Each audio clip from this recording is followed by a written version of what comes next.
multiple cars, as I mentioned earlier on, so Nurov in a very precarious situation, but he often finds himself in these places. He doesn't qualify as well as he races. Up front, they are getting with Lee Aberdeen and Luca Varani not very far apart at all here. But I just want to see how Alistair Haig deals with Marcello Kessler coming around the old hairpin.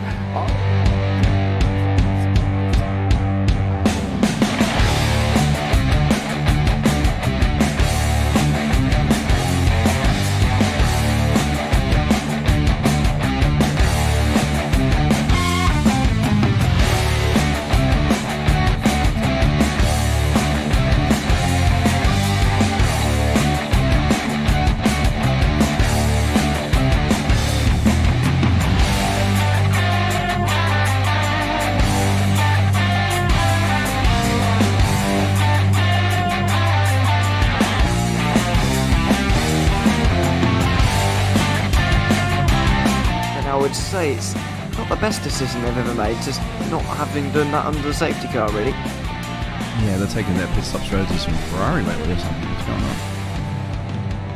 going on? In turn one, just too much gas on them, too much feet on the loud pedal, and unfortunately he's dropped him all the way down the order. But Philip Hammer is out in front by an 8.91 seconds.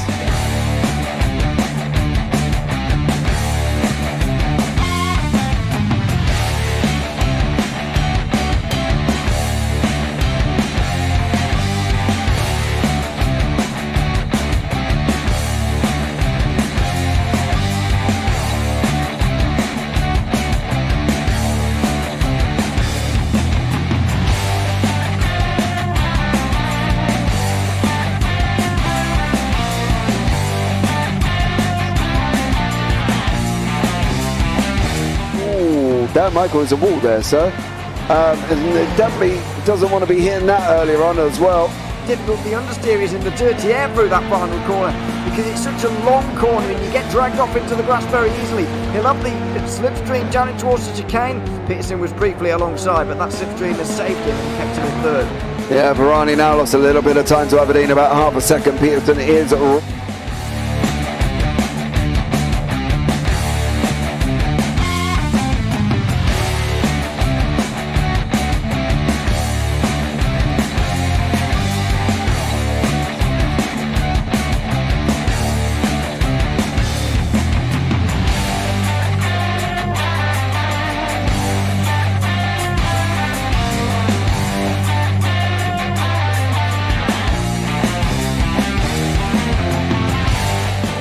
Pike's pushed Morton forward up ahead.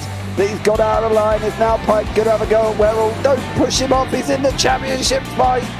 Jack Werrell chasing down Carl Jacklin. Further down, Rob Williams and Chris Barnes. Sensational run outside line now though for the heavy braking zone.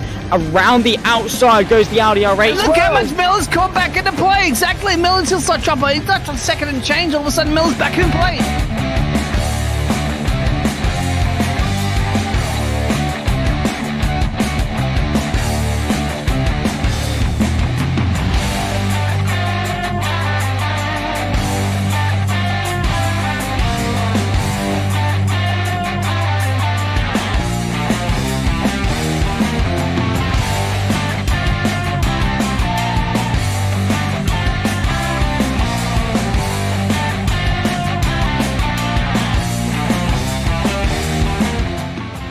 Moving on to the back end of Phil Jocelyn. So there's been a lot of movers and shakers in this first 2 laps here for race. Absolutely serious racing league. Everybody's a lot of fun. Yeah.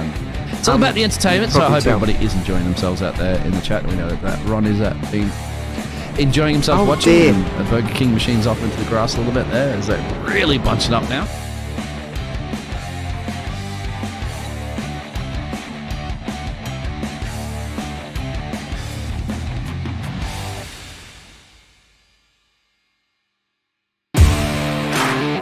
Standing out from the crowd is a challenge.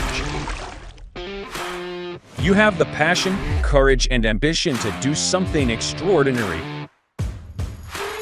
You have an awesome story to tell and a wonderful vision to share with the world.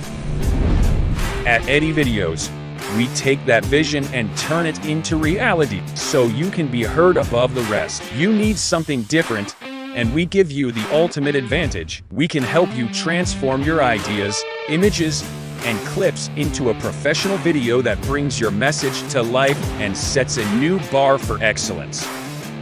Visuals, voiceovers, editing, animations, whatever you need, we've got it all. If you're a new business looking to make your mark or an experienced company searching for something new and amazing, we're here to help. Trust us to take your video to amazing levels of awesomeness.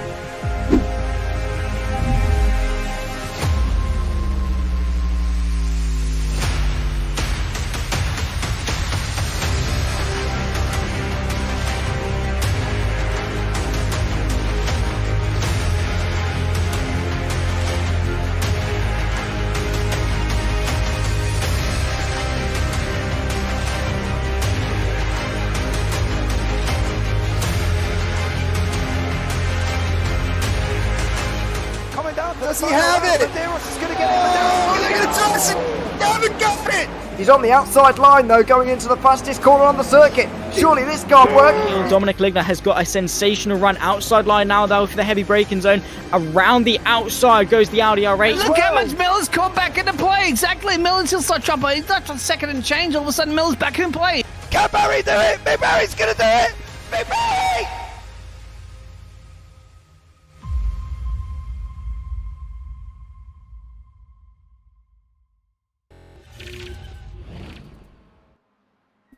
Good evening and welcome to Tuesday evening once more for the UkSimracers MX5 Season 3 of 2023. We are at round 11 at Mid-Ohio. Where has the weeks gone?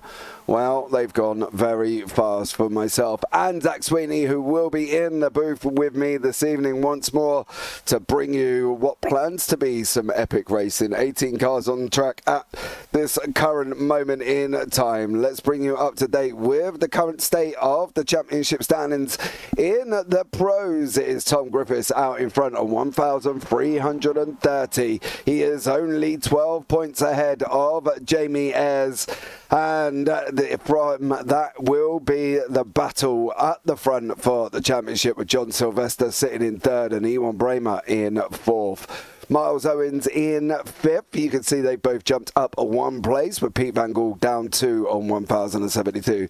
Dan Hunt in seventh. Pete Newman eighth. Ralph Cullinan down in ninth, with Steve Hefford, Charles Kellerman, Martin Sampson, and Darren McLean. In the AM Championship at this moment in time, it is Darrell Wright out in front on 908 points, with Andy Littler in second place on 732. Jason Hannington on 705, then Alan Toon up one on 616. Sean Yonye in fifth, Dale Bennison sixth, Mick Barry seventh, Dan Lewis eighth, Roger Morton ninth, Jordan Syra is in 10th, Steve Hansford 11th, Callum McPherson in 12th, and Anthony Jacobson not yet on the score sheet. In the team standings, it is Momo out in front on 4,472, with SOB on 4,387.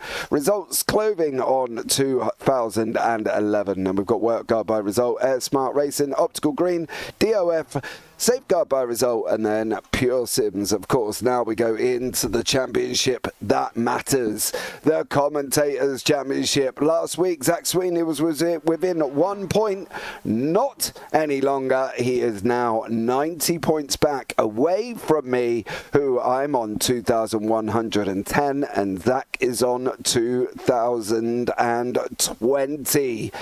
2 rounds to go. Can the young wee whippersnapper from Great Yarmouth catch up with the mighty boss man from Somerset? Well, let's bring him in and have a chat with him. Zach, welcome in there, sir. How are you? All part of my plan, James. Absolutely all part of my plan. I'm just making it interesting. Don't want you to win too easily. Don't want to, boost your ego too much. I'm chill. It's fine. It's doable. We've still got 8 races left of the season. I'll be fine. Okay, well, let's see if he will be fine by the time he gets to the end of tonight. Callum McPherson has returned on the grid. Now, I've also got to apparently bring ring out the bells and whistles for this young man. Craig Jones has returned for the final 2 rounds, I believe, of this series. So we can welcome back Craig for this race and for the next one, hopefully. He has told me he wants to come back to fireworks and all the bells. So there you go, Craig. Welcome back, sir. There we go. Craig Jones back on the grid. Pete Van Gaal currently leading the way in practice on a 1:35.12. Don't forget, race 2 will be a top 6 reverse. Then we will go into the round and reverse for race 3, and we will let you know race 4 a little bit later on. So there we go. Hopefully we will see how this one pans out. Zach, 8. We've got 19 cars now. Never really a problem for these guys because they always develop great racing anyway. Yeah, they do. You know, these guys are phenomenal in what they do. No matter what circuit we travel to, there are 4 brilliant racers on offer. Even at the ones where maybe we don't really like the track, you know, most notably when we went to Le Mans last season. Fantastic 4 races. Magny-Cours last time out wasn't exactly James's favourite. We had 4 brilliant races there. Sebring a couple of weeks before that, not my favourite in the world, and they shut me up very quickly because they delivered in terms of the racing action. And not only is the racing on track good, the racing off track is just as good. That race in the championship, Tom Griffiths and Jamie Ayres only separated by 12 points in the championship, is absolutely insane. And it just means that both of those drivers have to bring their absolute A game if they want to succeed. And well, with only a couple rounds left in the championship we've got today at Mid-Ohio, in a week's time we'll go to Spa. Yeah, bring it on. Yeah, absolutely. Welcome in Rhea there as well. Ewan Bramer, Miles, and I haven't seen Phil as of yet. Maybe Phil is here, but he hasn't spoken. Rhea Raccoon there as well, probably at work, sitting down watching the racing. So there you go. And I will see Rhea later on in the BSC as well. So we've got NASCAR a little bit later on, so you can get yourself involved if you want to come and watch some NASCAR, or if you fancy joining a late night NASCAR league. If you are from the UK, you can come and have a look as well. They are at round 9, I believe, this evening as well. So if you want to get yourselves involved, come and have a chat with us, and we can put you in contact with the owners, and they will let you see if they'll let you enter in. It's Darlington Raceway this evening, so that's going to be an exciting one for everybody there as well. Can't wait for that one. But into qualifying we go here, Zach. Now, you know, what do we think Mid-Ohio? I don't know. I don't know about this circuit, to be honest. I'm not really a lover. I'm not a hater. I'm just meh. It's Mid-Ohio, isn't it? All right. I mean, I've never actually commented at a race at Mid-Ohio before, but I do think it's an all right circuit. From what I've seen of it, it's a really fun flowing track, and obviously, I don't really know. It just looks interesting from the side. If you sort of try and tilt your head, I'm trying to see if I can make a shape out of it. It kind of looks like a toilet if you tilt your head all the way to the left. But there we go. It's a very interestingly shaped circuit, but should hopefully bring us some fantastic racing. It seems that a lot of the corners here are quite fast and flowing, and especially will be, I'd say, in these light, agile, nippy MX5s. They're not going to carry too much speed through the corners, but they will not necessarily have to slow down as much because they're not going as quickly anyway, if you get what I mean. So, yeah, going to be a lot of fun trying to chuck the cars through, keep it on track. I'd say overtaken-wise, I mean, there are definitely some different places to get moves done. I'd say maybe their best bet is into turn number 2 after the sweeping left-hander of 1 into the braking zone, potentially, of the 180-degree right-hander of turn 2. Plenty of opportunities around here, and, well, hopefully we'll be able to see some fantastic racing, which I'm sure we will. But for those in the Pro, to be in contention means so much more, because obviously we have such a limited reverse grid criteria. Only the top 6 go through. The difference between 6th and 7th might be half a second, but it's the difference between 1st and 7th in race 2. So yeah, plenty to race for, and plenty of motivation as well to keep the top end of the pros happy. Yeah, absolutely as well. I've just given myself neck ache trying to see this toilet, but I do see it. But I've had to try and hurt myself there as well. I got a good crack out of it, actually, to be fair. Yeah, I bet you did. Rhea is also crackling as well. I see the toilet track. I'm going to start cackling at my desk. So there you go, she is at work, sitting there, of course, pretending that she's been working hard and at the same time watching us. So, She has been. Yeah, I'm sure she has. Data analysis, commentary, success. I don't know. It works. How do you know she does data analysis? I don't know. I'm just taking a guess. That's now what she does. She's showing her skill set, how diverse of a skill set she has, so she can get a raise and a promotion, and then watch more of us because she'll have more free time. And in her own office where nobody will be able to peer over the side of her screen. No, but that's not what we want. We want all of her colleagues to watch as well. Oh, okay. We want a communal space. Oh, so put it up on the big screen TV. Easy. Sounds like a plan. James to me. Parfitt coming to TV near you. Yeah, definitely. I don't know what you do, Rio. What do you do? Please don't tell me your data analysis, because I'm never going to hear the end of that if you get that one right as well. So there you go. Right, the drivers are going to be coming around. There's going to be some times on the board. We're going to start seeing some times coming through now from the likes of Pete Van Gool, Craig Jones, Ewan Bramer, Steve Hefford has gone over the line. 136.59, 136.44 from this man, Jamie Ayres. Here with Pete Van Gool nestling in down in 9th, Miles Owens in 8th, Charles Kellerman now in 8th, Arnaud Chagnon-He's just put himself into 5th, first overall in the AMS, great job from him. What about the man from Pure Sims? What is Pete Newman going to be able to get out? No, I recycle electronics, thank God for that. We're on an electronic device. Yep. Sim racing, it's electronic. Yeah, Boom. but it doesn't do data analysis. Please don't. No, she's making sure that the tested products that she's recycling work. She's recycling PCs, right? And she's making sure they work by watching our streams. Boom. Is that the philosophy? It's in her job description. I read the contract. All right, well, I'm glad you did there and flew over to America at some point and did that all. Tom Griffiths has got purples on the board in sectors 1 and 2. He is just heading round on that run from 12 and 13 down into the Kia here. So this could be an exciting one. I think, to be honest with you, the battle's got to be between Tom Griffiths and also Jamie Ayres, right? They're topping the standings, and you know they've got to do a great job. But can anyone else really get involved with these guys? In terms of the championship this late on, I want to say no, but also with there being 60 points per win and then 4 wins available per weekend, you're talking 240 points, right? Which is a lot of points. And when John Sylvester on 12.56 is, what's that, 62 points behind Jamie Ayres on points. You know, that's only a race win, which, yeah, it's a lot, and it would take Jamie Ayres and Tom Griffiths both having a really poor week and then also their drop score being factored in, and then only 2 weeks left of the championship. It's unlikely, so I'm going to say no purely on that aspect. But, you know, to even have 2 drivers, you know, going toe-to-toe at this stage in the season, I think back to last season and Dan Hunt was just running away with things out in front. So the fact that we have got Griffiths, we have got Ayres fighting toe-to-toe is brilliant.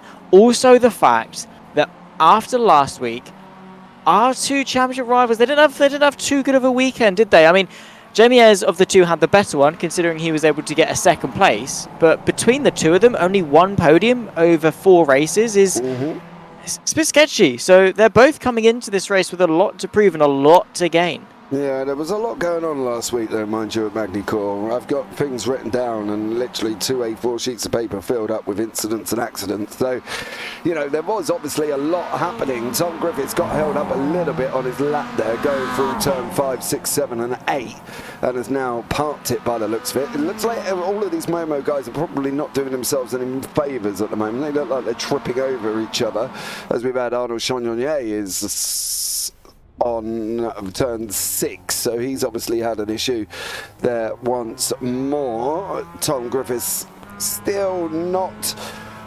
running at full speed after his 2 purples. As I say, it looked like they all got a little bit caught up with each other there, unfortunately, and Griffiths has now gone round as well. And unfortunately for him, he does a lovely pirouette, keeps it on the circuit. Dale Bennison's got some greens on the board here for Dale Bennison as he's coming up round the carousel of turn 12. Long right-hander, kind of Road America-esque, this carousel.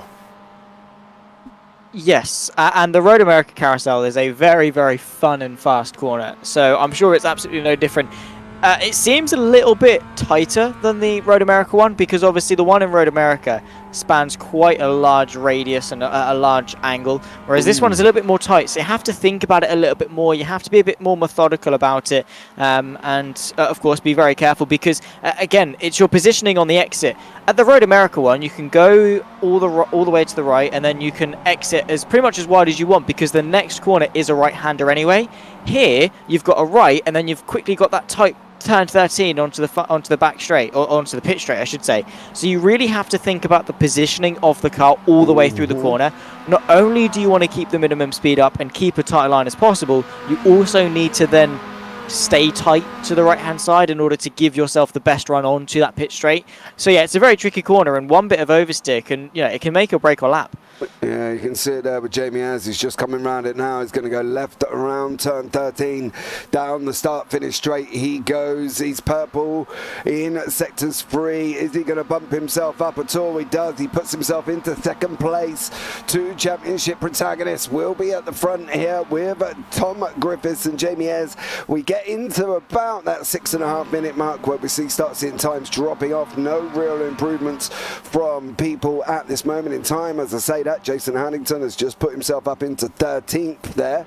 So Alan Toon has got some greens on the board here as he is just heading round the carousel. You can see what Zach means. It's a lot tighter carousel than the one at Road America, of course. And now Alan Toon is going to go left. Is he going to be able to make an improvement on his time and move himself up from that final position? Can he get into the 138s here for Alan Toon? No, 139.7. Ewan Bramer, the Flying Dutchman, has got some greens on the board as well, and he's coming up round turn 6 at the moment.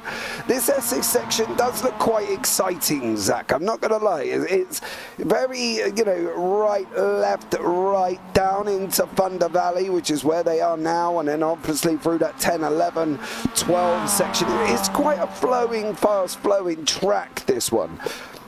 But that fast-flowing track can lead to errors. Yes, because you have to be on the limit at fast and flowing tracks. I think to sort of Road Atlanta, kind of that sort of vein, Silverstone all pop to mind, kind of, because you have to take each corner as they come. You really go from one to the next, and it's all about having that momentum and that rhythm through, because you mess up one, and then it's messed up the other one, and it's messed up the other one, and it's a little bit shaky all the way through. So you have to make sure you nail each and every single one of the corners here, because you have that chain reaction, that consequence if you get one of them wrong. And it takes 2 or 3 corners to then get yourself back online. And by that point, you've already lost half a second, maybe even more, right? And when you get to the top echelon of this championship, of racing in general, and you see we've only got 0.03 of a second separating pole position between our 2 championship leaders, to mess up one corner, which then leads into messing up the next corner, and then the next, and then, I finally got it back online, but I'm half a second down in my delta. You could see where the issue lies, which means that in qualifying, you have to make the most of it, and you have to keep the car pointing the right way, funnily enough. Yeah, I think the thing as well, they're not allowed to go back to the pits during qualifying, so they've got to get it nailed there. Jason Haddington, Mick Barry, Andy Littler. Andy Littler's not actually been out here, but Jason Haddington, Mick Barry are back in the pits. You can see the times are dropping off. No real improvements for anyone over this next half period. So, unfortunately, for these guys, it could be where it is. And this is where the struggle lies for PVG, who has got a green on the board in sectors 3, and Steve Hefford as well. So I'm wondering if the draft is playing a big effect to that one, though, rather than the car itself, because obviously at the end of the day, they've got to have that drop off from the tyres. Hefford's gone on to pole on a 1:35.139. Zach, that's a big improvement for Steve Hefford. Huge improvement. That's not going to be improving anytime soon either. But yeah, Steve Hefford is a man on a mission. Again, he's missed a couple of rounds this season, but the ones he has attended, he has been one of the standout drivers. I'm really, Really impressed with how Steve Hefford has been driving. As his livery suggests, he has been a monster, and he's been probably chugging quite a few as well to keep the energy levels up enough to remain as consistent as he has done. Just over 1/10 of a second quicker than Tom Griffiths, and those are the margins that we're talking about. And again, that is all it takes. 1/10 of a second. You can maybe blink twice in that time. Blink twice right now, and it's like that's no time at all. That is no time at all. It's 10% of the time it takes you to say one Mississippi. Again, no time at all. When you think about it in reality, that's nothing. To the naked eye, 1/10 of a second is really not even much. The human brain can't even comprehend reacting to 1/10 of a second. And yet, it's the difference between pole and second place. You look at their lap times next to each other, you probably wouldn't be able to see much. Yes, maybe there'd be a little bit of a difference in their front bumpers as they cross the line. But could you really tell the difference? Not really. And yet somewhere in there, Steve Hefford has found just a little bit more lap time relative to Tom Griffiths. Yeah, how many of you sat in chat now all started blinking to see if you could do it in more times than 1/10 of a second? I know I had a go, so, you know what I mean? I'm sure I'm probably not the only one there. Most people, I think, probably sat at home would have been like, blinking, right, oh, that was quick. So, there you go. Come on, let's be real. When somebody says something, you all have a try, doesn't it? It's when somebody says you can't sneeze with your eyes open, somebody goes along and can't breathe with your tongue out. Yeah, and you just can't lick your own elbow and all this sort of stuff. I'm not saying you recommend trying to lick your elbow because it's gullible on the ceiling as well, guys. Yeah, exactly. You know, go down the hardware shop and get me a tin of elbow grease. You know what I mean? That's always a good one. I do like that one there. And go and get a left-handed screwdriver. That's quite an amusing one. Oh my god, my girlfriend's dad handed me an adjustable spanner once and said, "Is it imperial or metric?" Obviously, it doesn't matter because it's adjustable, so you don't care if it's in millimeters or inches. I don't know. It took me a second. I looked at it and I was like, it doesn't matter. It's not adjustable spanner. Anyway, yeah. Sorry, that was my tangent. It just brought up the funny side of things with tools. And thankfully, as an apprentice, I've not actually received any of that stick just yet, so I'm all right for the time being. Oh, Arnold Shotgun, yay. Gone over to the other side of the circuit. Rear had a go as well. It's next to the headlight fluid. Yeah, it is the elbow grease. Oh, dearie me. Right, qualified is coming to the end. We've got about 17 seconds left here. All these wicked things that we can play on people. You know, it's lots to do. But by the looks of it, we're not going to miss Callum McPherson here, who's got a very cow-liveried MX5. So, yeah, fair play. Making moves. Sorry, that was dreadful. I'll show myself out. Yes, please do. All right, so let's bring you up the grid. Steve Hefford is out in front with Tom Griffiths in second, Pete Van Gaal in third, Jamie Ayres fourth, John Sylvester fifth, Miles Owen sixth, Ewan Bramer seventh, Pete Newman is in eighth, Ralph Cullen ninth, Charles Kellerman 10th, Arnold Chagnon leading the AMs in 11th with Darryl Wright in 12th. And then behind that, you got Craig Jones, Jason Huntington, Mick Barry, Dale Bennison, Callum McPherson, Sir Alan Toon, and Andy Littler. So there we go. Nice, interesting field spread here before we go into the first race of the season. So let's see how this one's going to turn out. I was told to sweep the sun off the sidewalk multiple times as a kid. No way. Please don't tell me you actually went out and tried muscles. Keeps you active because you're never going to finish. So they were looking out for you. Yeah. I had that, by the way, as well. What you've put in YouTube chat there. Somebody complained. Somebody complained at a barbecue and they said, "Can you move it the other way?" That's just not really going to make a difference where I put it, to be honest. It's gonna. Regardless, it will go in your house. I can't help that. Shut your windows. So there we go. Sweeping the sun off. That's quite funny. I've got to be honest. I never did it. It was usually a response to "I'm bored." Or go and count the blades of grass in the garden. That's always a good one. Right, here we go now. Lights are on. The first race is going to be up and running. How many are we going to see off in turn 1? Well, after these 5 lights, we are green, green, green here. And the first race of the UkSimracers round 11 is off. And it's Steve Hefford out in front with Tom Griffiths. Then Pete Van Gaal, Jamie Ayres, Miles Owens still tucked up behind him here as well. And then you've got the Charles Kellerman. Tom Griffiths has gone round. Oh, Griffiths is round. There's one of the SOBs. That's Ewan Bramer off the side of the circuit there as well. And Tom Griffiths, too many beans in that right foot, unfortunately for him, Zach. And he's gone off the side of the circuit. That could be huge for the championship, especially when Jamie Ayres is up there in 3rd place. Oh, massive mistake from Tom Griffiths, unfortunately, as you say, just punching on the throttle a bit too soon. Cold tyres in the initial moments of a race. The adrenaline's flowing quite fast. And yeah, unfortunately, that's put him on the back foot. And a long way to go in order to get that top 6 reverse grid. He has got to fight his way through the entirety of the Anfield and then some of the pros as well. All in the span of only 14 minutes that this race has left. Yeah, it's got to get into that top 6. We haven't done our runners and riders for race 1 here, Zach. We may have to take this one as a drop round, considering one of us is probably going to pick Steve Hefford. So, you know what I mean? And he is out in front, so it's a little bit of an underhand pick there. So we might have to write this one off for that, why they're up and running. Oh, PVG got a slide on as well. Jamie Ayres trying to go now. He's gone round him, but PVG getting a slide on. Then you got the SOB of Sylvester's and Miles Owens. Pete Newman up 2. Ewan Bramer down 8. Tom Griffiths down 16. And of course, we saw what happened to them guys once more in the AMS. Arnaud Chagnonier is fighting it out here. He's got Craig Jones for company. The returning Craig Jones here, who's tucked up right behind Arnaud Chagnonier at the moment.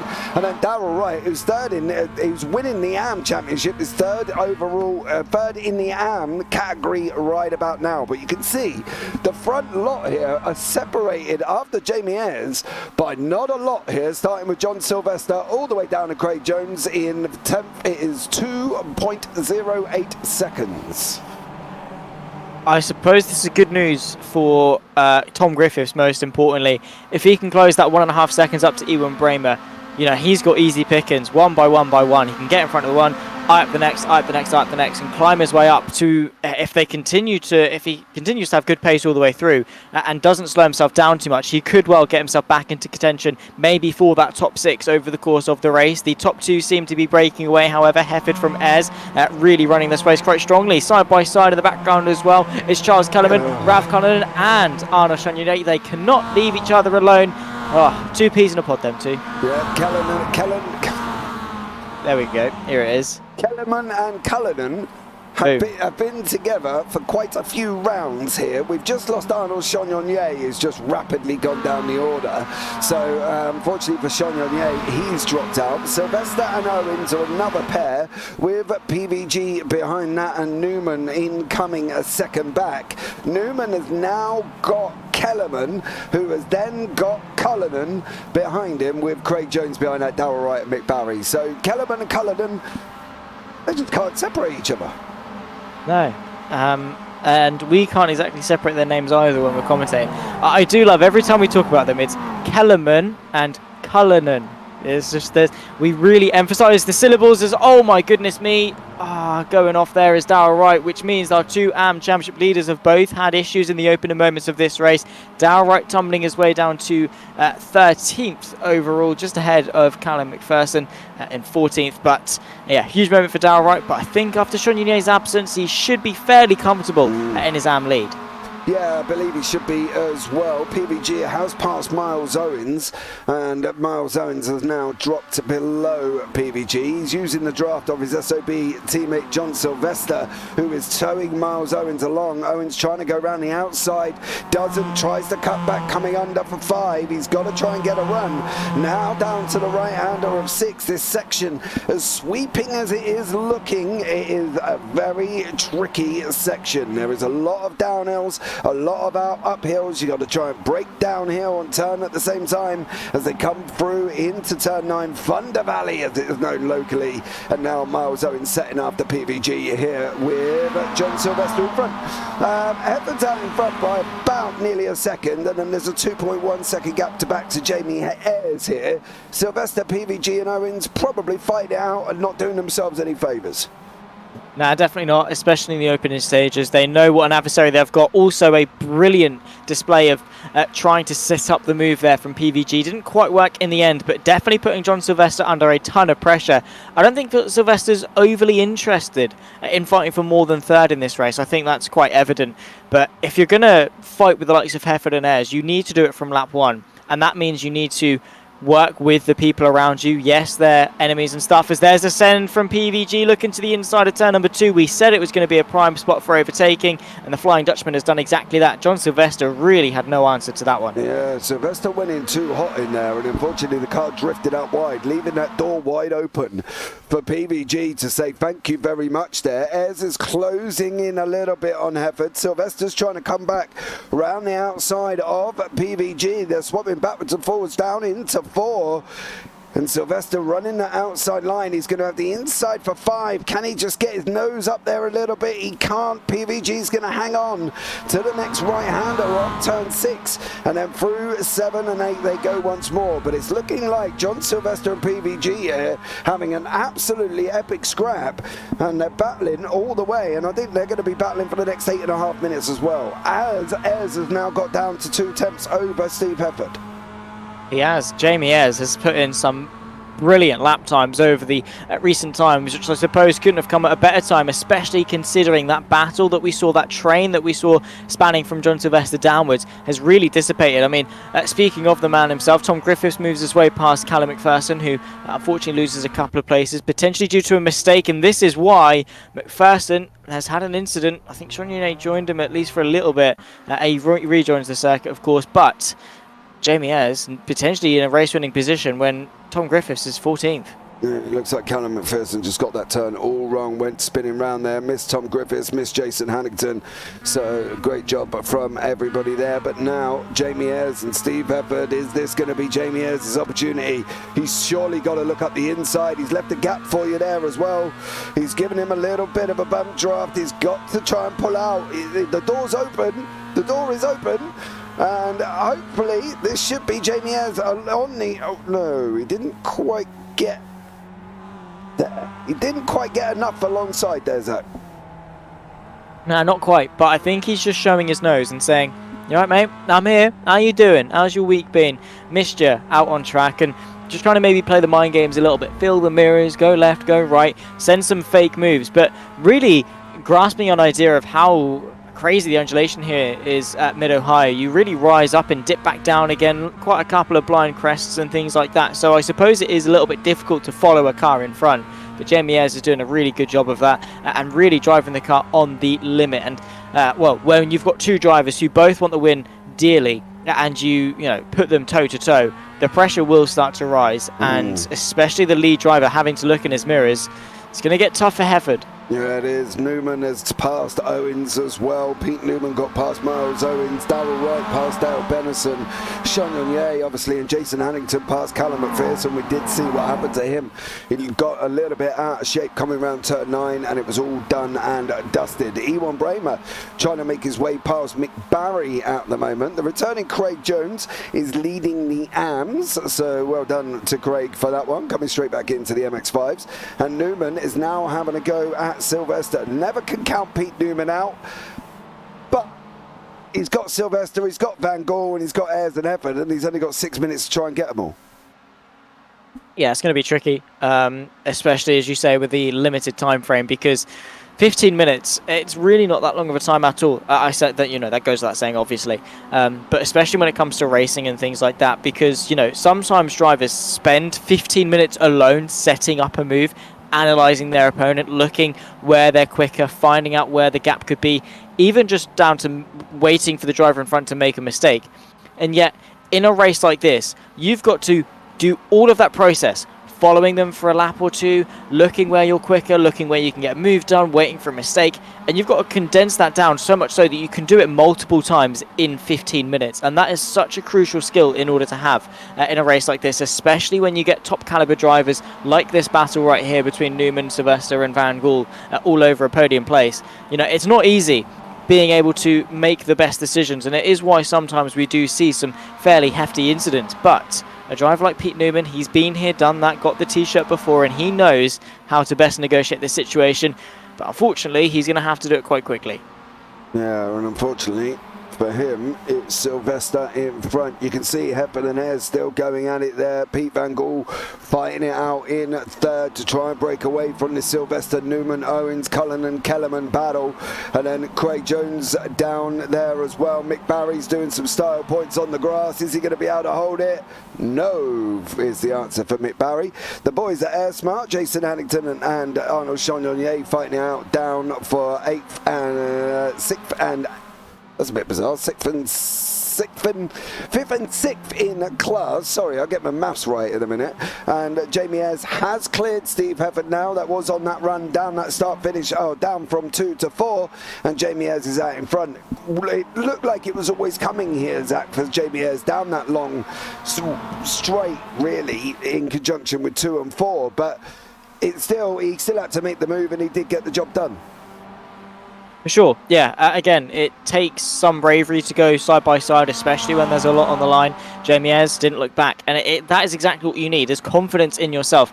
Obviously, yes, there's a fine line between confidence and arrogance, and a couple of people do overstep the mark sometimes, as Steve Hefford trying to eye up a move, really going wide as they run their way through the carousel, maybe trying to set up a later apex, which gives him a tighter run going out of turn 12, but into 13, you can see the acceleration that he's got, and is now actually going to put Jamie Ayres potentially on the back foot. Unfortunately, turn 1 is a very, very fast corner in these MX5s, but if Steve Hefford can keep it nice and tidy, maybe there could be an opportunity into turn 2. I'd say maybe a little bit too far back, with Jamie Ayres maybe on the back foot running a little bit wide, though who knows is what's going to happen as we head away into the braking zone. No changes for now, but Jamie Ayres, I mean, he was brave, as I say, to get the move done in the first place, but now it's the even trickier part of staying in front. Yeah, now he's got that run, hasn't he? He's got that run from 2. Now you see Steve Hefford is closing.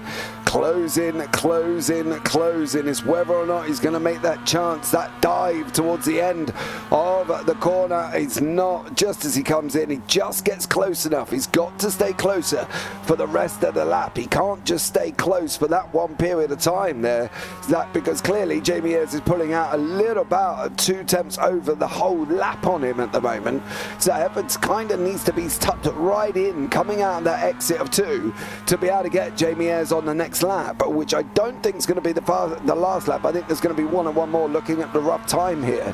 But for Steve Hefford's point of view, he's got to stay close. He can't afford to lose that 1-2 tenths over the rest of the lap going through, and then coming through turn 2 and expecting to get him into 4.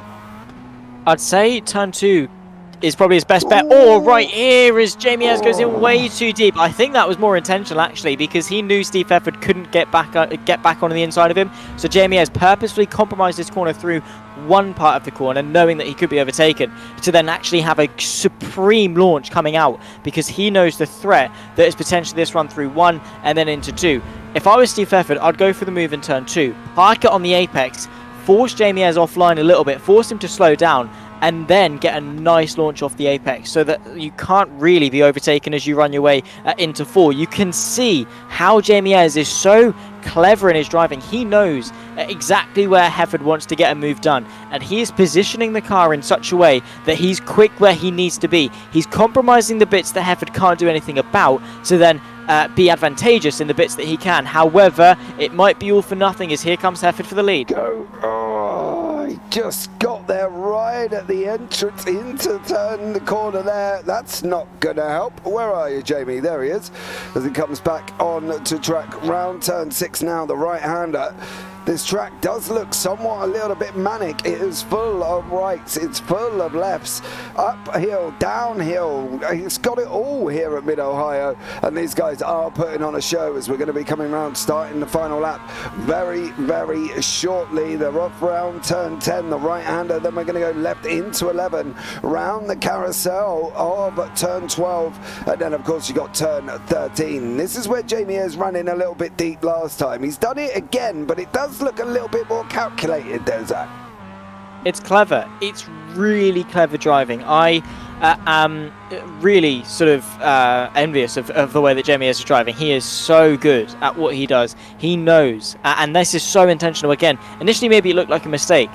Maybe it was initially, and then he was like, hang on, this worked. That stopped him from getting past. And then you actually apply it to your driving. It's all about trial and error, and that's what we talk about when it comes to experience is the best teacher, especially in racing situations. You can do as many laps as you want. As here comes Efford, very aggressive on the inside of Jamie Ayres, who does give him the squeeze on the apex, and now it's whoever can put their foot to the floor first. It was a very good attempt from Jamie Ayres. However, Steve Efford has got the drive, and, well, they're fairly matched as we run our way through 3, and that's straight into 4. Yeah, final time now. Hefford is hanging on. He's got to send Jamie Ayres around a long way. He has to send him round the outside. He does. Can Hefford hold it? He's got in a little bit too my God. hot. Jamie Ayres is swept round. Hefford's going to come back at him again through the left-hander of turn 5. He takes his nose off coming out of 5 there and round into the right-hander of 6. And Steve Hefford could wrap this one up now, Zach. I don't think they've got long left. Are they going to be able to? Can Steve Hefford hold on? He's coming round turn 9, Thunder Valley, before we go on that run down into turn 10 and 11 here, and it looks like Steve Hefford could wrap this one up here, Zach, just by that one move that he made, and then he's going to go and get it done. He's coming round the carousel now. It's very unlikely he's going to lose this lead. Round turn 13 for Steve Hefford, unless he hits the brakes and allows Jamie Ayres through. It is going to be Steve Hefford in the pros, taking the win with Jamie Ayres and Pete Van Gaal in the AMs. It looks like the returning Jones is going to take the victory, so that's going to please Craig Jones, and I'm probably going to hear the end of that one as he comes out in first place in the AMs. But it was Hefford, Ev and PVG. Craig Jones, Miles Owens looking like he's coming in behind Darrell right there. It doesn't look like Miles Owens is completely happy at this circuit. There's that. Probably not. And I don't think the car's happy to be here either, I'll be completely honest. I'm sure that'd be much better off sat looking pretty in a showroom somewhere, and Miles Owens has torn that thing to shreds. And yeah, has not had the best of first races, but he's got to battle through the next 3 in order to succeed. Or take a look as to what's caused it. This is running through a right-hander. In all fairness, to be fair, it's not really his fault. Wrong place, wrong time, I suppose. However, he had a bit of a gap to the car in front. You know, just I mean, again, we didn't quite see it from his perspective. If he could see the car in front, maybe he was distracted or whatever. But I'd say he had enough of a gap maybe to at least slow down a little bit. But even then, you know, when you're braking, the car's not always as stable as it could be. And that's why, unfortunately, he was only able to muster up 10th. There we go. Here are your Heat 1 results. Steve Hefford in first, Jamie Ayres in second, PVG in third, John Sylvester fourth, Ralph Cullen fifth, Charles Kellerman sixth, Ewan Bramer seventh, Craig Jones eighth with Darrell Wright in ninth. Craig taking the AM victory there. Darrell Wright, Miles Owens in 10th, Tom Griffiths 11th, and then you got Dale Bennison, Mick Barry, Jason Hannington, Callum McPherson, Arnold Chonier, Sir Alan Toon, and Pete Newman. Right, looking at the finishing results here, Zach, for race 2, who are you going for? Come on, we missed race 1. Top 6 reverse. It's got to be either Hefford or Ayres. I think I'm going Ayres. Ayres.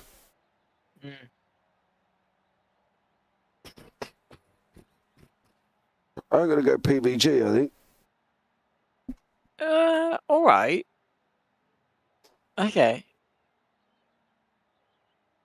I'm going to go PVG. So there we go. Right. Nice. Yeah, well, I know it's nice. Right, we've got Steve Hefford waiting in the waiting room here. We'll have a quick chat with Steve as we've got 3 minutes left of the warm-up. Steve, welcome in. How are you, sir? Yeah, not bad. Getting there. How's yourself? I'm all right, mate. I'm not too bad at all. You know, you've taken a victory in race 1, mate. Close one on the final lap there. Yeah, it was. It was good. Good racing. Do you like Mid-Ohio because of the situation? You know, it's quite a fast-flowing track, isn't it? You know what I mean? It's a constant left, right, uphill, downhill braking. I love it. Yeah, it's a very technical track. I'd say it's in probably my top 6, 7 tracks on iRacing, I guess. It just clicked with some tracks, don't it? Yeah, I really like it. I like the undulations and the crests and the off-camber stuff. So, what's the ambition for the evening then, Steve? You know what I mean? You've done race 1, you've gone out and taken a victory, you're going to be in 6th for race 2. You know, what's the plans for you for tonight? Yeah, try and get to the front again as much as possible, really. Like I say, it's quite a technical track, so there's plenty of opportunities to to get past people. I've had a couple of really bad weeks with DNS and things, getting caught up in accidents and what have you. So I need to just going to try and keep it clean as much as possible. That's the main priority, and then see where the cards fall after lap 1.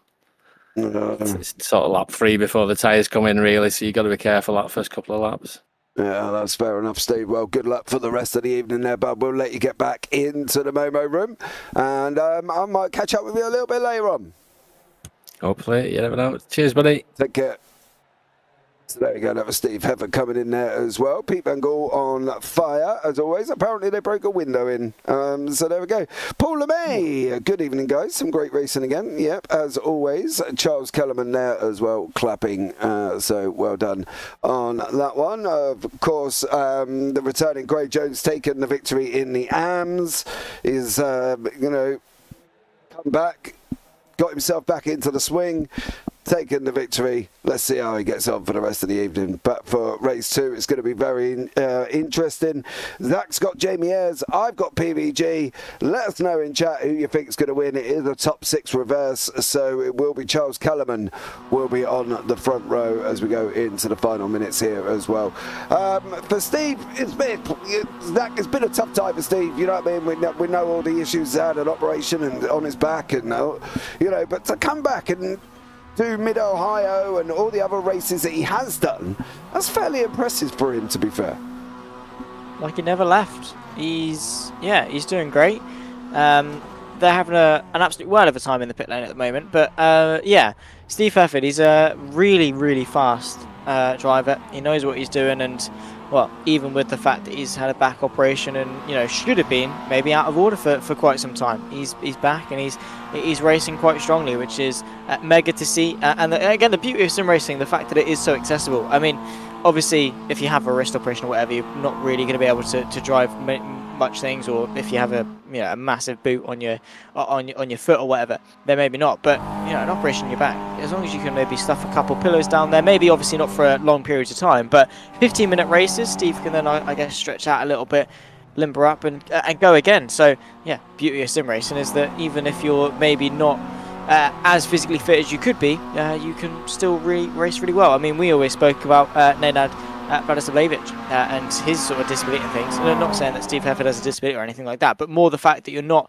at full capability of a fully fit person, and you can still be very competitive. And at the moment, that's exactly what Steve Heffer's doing. Charles Kellerman out in front with Ralph Cullen, John Sylvester, Pete Van Gaal, Jamie Ayres, Steve Hefford and Ewan Bramer. Craig Jones in 8th, Darrell Wright 9th, Miles Owens 10th, Tom Griffiths 11th and Dale Bennison down in 12th. Mick Barry, Jason Hannington, Callum McPherson, Arnold Shonyon, Alan Toon, Pete Newman and Andy Littler round out tonight's grid. Don't forget, it is the final race before we do take a brief short intermission where we change over to over sessions there, when I can get my teeth actually working this evening. Clearly I didn't put enough denture cream on. The lights are going to be coming on now as well, and let's see what happens with Charles Kellerman at the front of the grid. Is he going to be able to get that optical green car away? He does. Kellerman and Cullinan now find out for the front again. Pete Van Gaal up 1 over Sylvester. Sylvester's gone down 2. He's lost another position to Jamie Ayres. Didn't really get the car off the start line for John Sylvester. Craig Jones leading the AMS away with Darrell Wright. Cullinan's pulled over. I'm wondering if he's got a slowdown round turn 1 at the moment, but it is Charles Kellerman out in front of his Zach and doing a stellar job. He is. He's got a firm lead into turn number 2. You can see Jamie Ayres trying to send the move on his teammate at PVG, who goes the long way round, and the outside momentum does give him the legs on the straight. However, look at Jamie Ayres, who pulls alongside. It's going to be a test of who's got the slipstream of Charles Kellerman, really, and as it stands, that's the Flying Dutchman of PVG. Inside line for the kink, however, Jamie Ayres forced to concede, but the move is still on. The gap is still there, potentially. He's thinking about it into turn number 4. I'm not too sure if he's quite close enough. PVG very late on the brakes. You can see Hefford and Bramer also fighting over 4th place.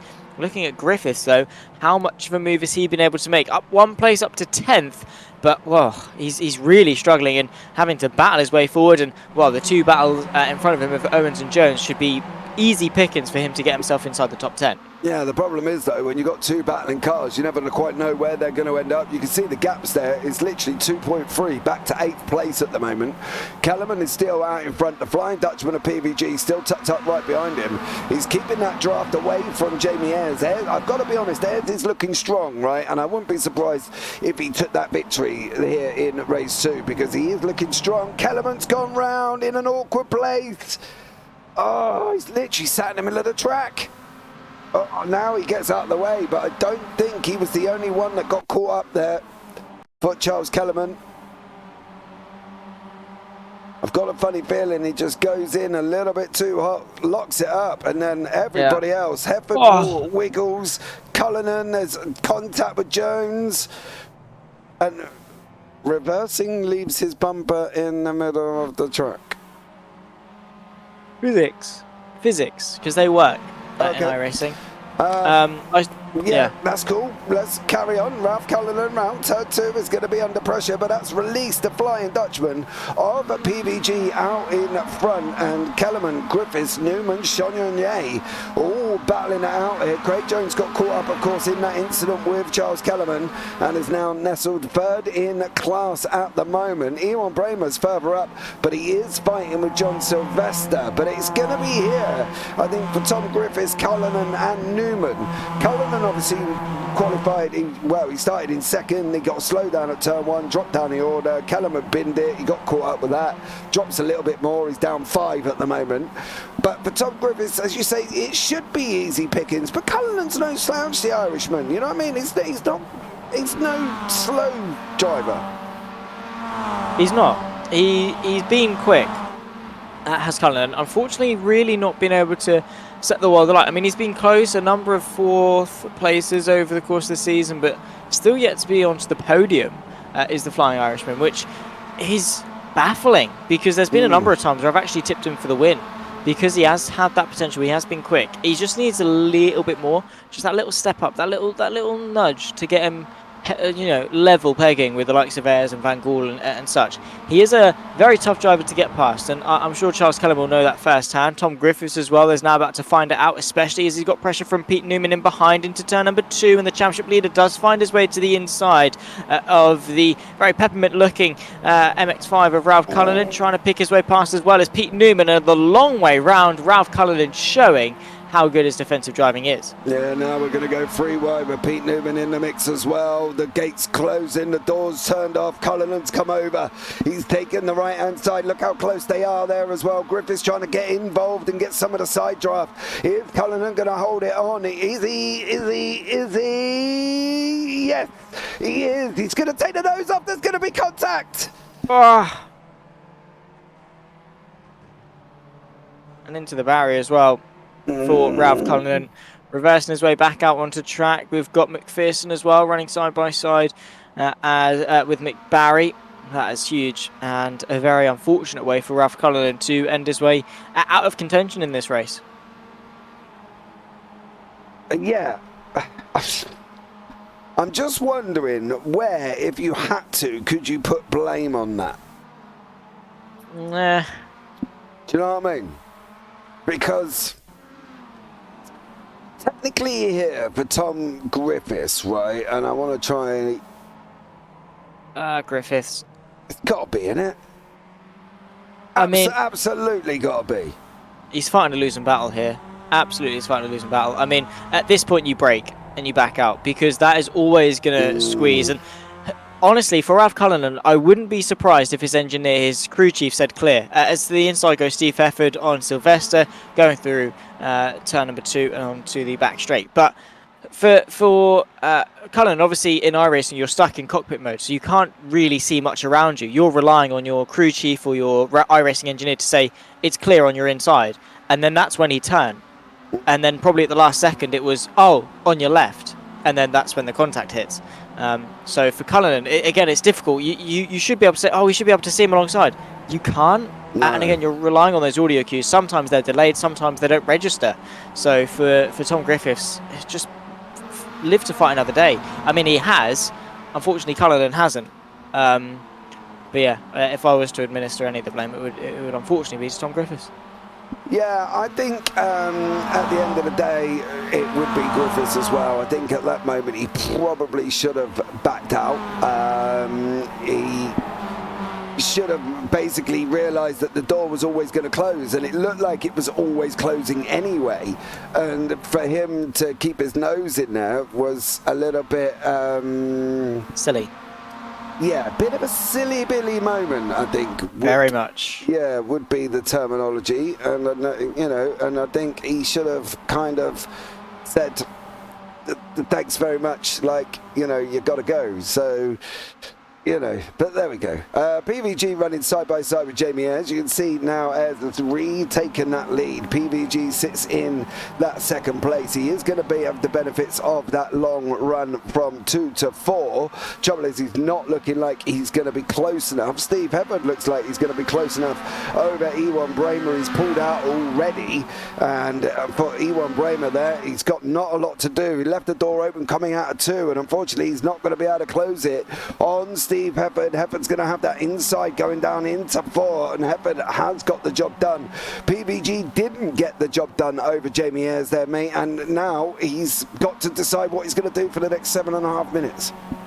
Yeah, well, we still have got half the race left to go, so plenty of time for PVG to sort of, recompose himself, collect himself a little bit, and then go again. I mean, I'm sure right now he might be feeling a little bit taken aback as the fact he's just lost the race lead, but the race isn't over until you cross the checkered flag. Even sometimes it's beyond that as well, with stewards and cries and things. We'll take it at face value and we'll go with the simple option of it's not over until the checkered flag. So PVG has still got plenty of time to win this race. However, he hasn't got plenty of time to ponder the ifs, buts and maybes, because, well, if he does that, he'll be very swiftly overtaken by Hefford, by Bramer and by Sylvester. So Van Gaal needs to sort of blow some smoke up his backside and try and find some moves on Jamie Ayres. But also, again, it's contradictory, because he wants to fight with Jamie Ayres and get the lead back. But if he does that, he then runs the risk of Hefford and Bramer and Sylvester joining the fight.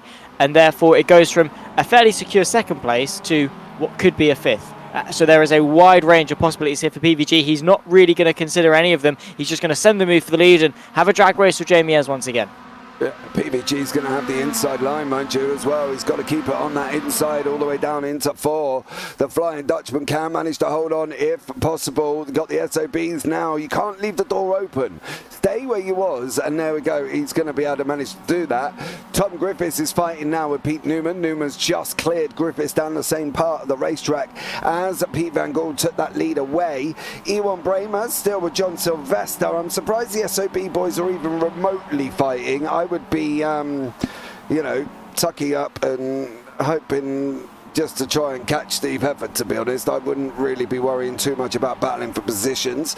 Darrell Wright is down here fighting away with Mick Barry. Dale Bennison is also trying to get rid of Craig Jones. Jones, of course, coming in this evening, took the win in race 1 and is now sitting in 3rd in the AMS there as well. So it's little pockets of battles all the way through the field again, Zach, as we come towards the last 5 minutes. Yeah. It's always brilliant battling when it comes to this, always race long as well. Can't remember of any dull point in a race when it comes to the UkSimracers MX5 Championship. Steve Hefford setting the pace there, that last lap of 1:35.480. Marginally quicker than the rest around him, which is impressive. They're all within a tenth or so of each other, those that are on the pace. The top 3, the margin between Jamie Ayres, the slowest of the 3, and Steve Hefford, the quickest, is just over a tenth of a second in terms of their best lap time, which is insane. The competitive nature that is this field, and we still get to enjoy the final 4.5 minutes of it. Also, this battle for 4th as well, and battles up and down the field.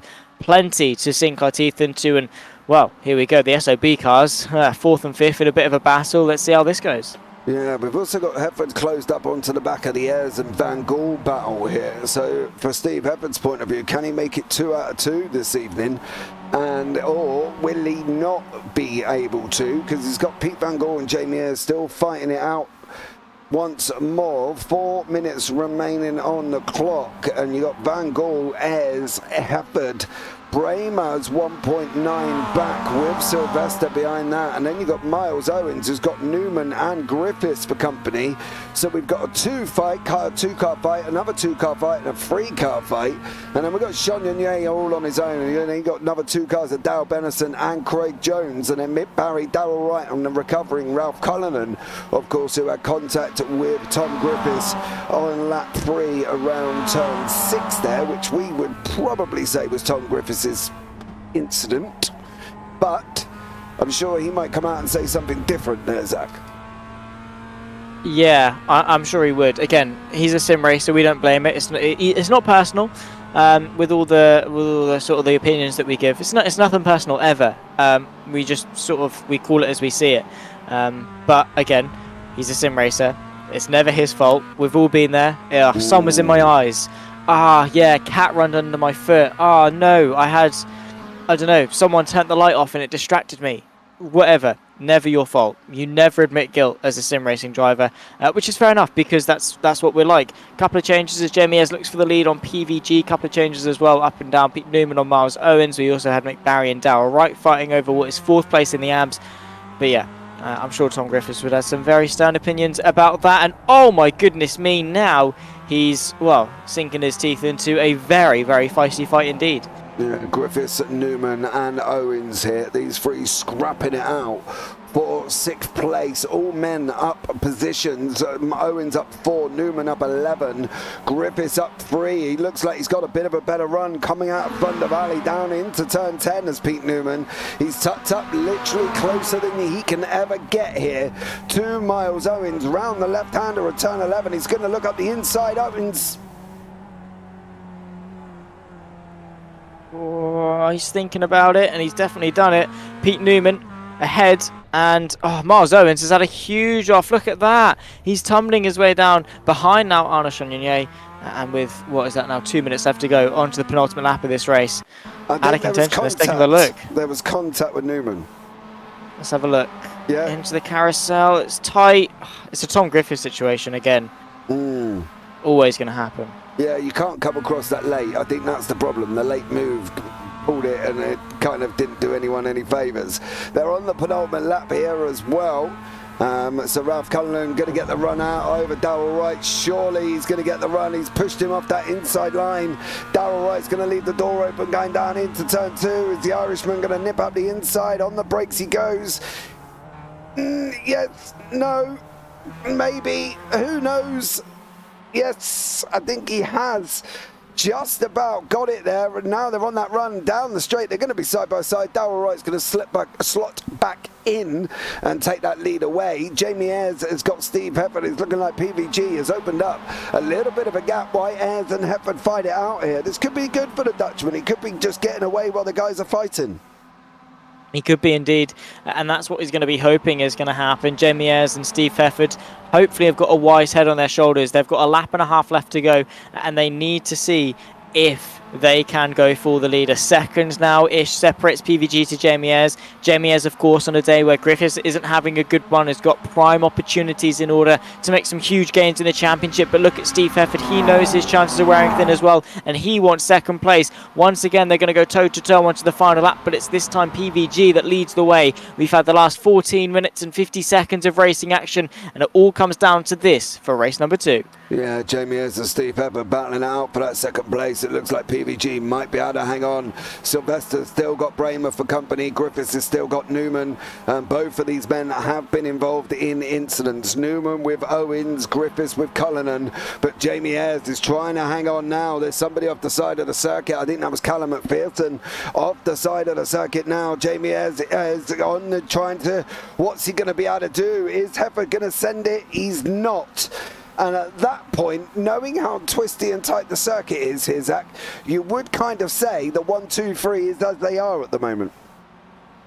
Yeah, I'd say so. I think they're fairly set in stone unless we see any bold sends or any small mistakes, really, as they run their way into the next double right-hander. A bit of a kink, and then you hedge your way into the proper right-hander. PVG leads the way by about half a second, and with a few corners left to go, I'd say it's his to lose. Yeah, PVG is going to come round now, round turn 11, round the left-hander. I think they're going to be as they are. PVG, Ayres and Hefford. I'll be very surprised if any major swaps take place now. And it's looking like PVG is going to come along and take that win. Good evening, Tides. I have seen you in chat, but it is the Flying Dutchman of PVG who comes over the line. Steve Hefford finishes behind Jamie Ayres, Ewan Bramer and John Sylvester crossing the line together there as well. What about Pete Newman and Tom Griffiths? Well, they're going to be over the line as well, and it is Newman over Griffiths, Dale Bennison, Craig Jones, Ralph Cullinan, all the work guard boys, all battling it out round the final carousel here. Dale Bennison from work guard results and safeguard all involved, and it looks like Dale Bennison is going to come over the line and take that second place as Arnold Chagnon takes the victory. And then we're going to have all the way down, Charles Kellerman.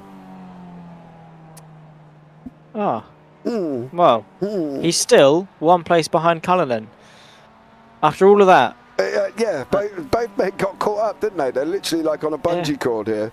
So they still got caught up, and they're still only one place apart, which is very bizarre. And then Jason Hannington looks like he's also had a moment here once more. So, yeah, Jason Hannington not doing so well either. So there we go. We've just got to wait for Jason Hannington to come over the line. We will then do the results, and then we will jump on to a BRB screen ready for the next race. Only because we've got to change sessions, guys, so just bear with us for 2 seconds on that one. But here are the results of the second race of the evening. Pete Van Gaal is your winner. Jamie Ayres in second. Steve Hefford third. Ewan Bramer in fourth. John Sylvester fifth. Pete Newman sixth. Tom Griffiths in seventh.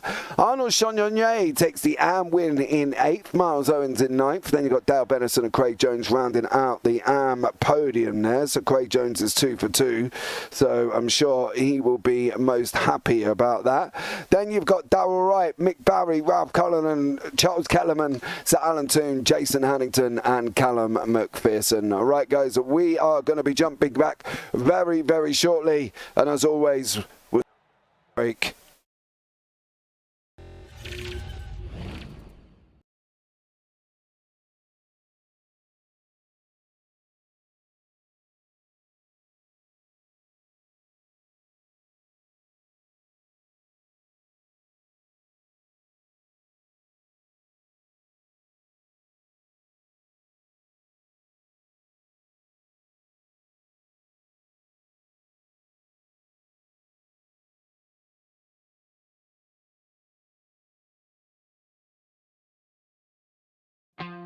Lately I've been hard to read.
Okay, guys, we are back for race 3 and race 4. It's still myself, James Parfitt, and Zach Sweeney in the booth. We have got a top 10 reverse for race 4. And who is your pick for race 3, Mr. Sweeney? It is completely random, so let's see who you can come out with now. Oh, I've gone for Jamie Ayres. So I could hope that Steve Hefford has a good race, or I could save him for race 4. What are you going to do? If I save him for race 4, that's hoping that he has a decent race 3, so much so that he's in a good position for race 4. So I'm going to go for a bit of a peculiar pick for race 3, and I'm going to go with good old. Blimey. I'm sorry. I'm thinking. All right, I've got a slow brain today. It's decisions. It's tough decisions, and I'm a young person, and we're very indecisive people. I'm gonna go with.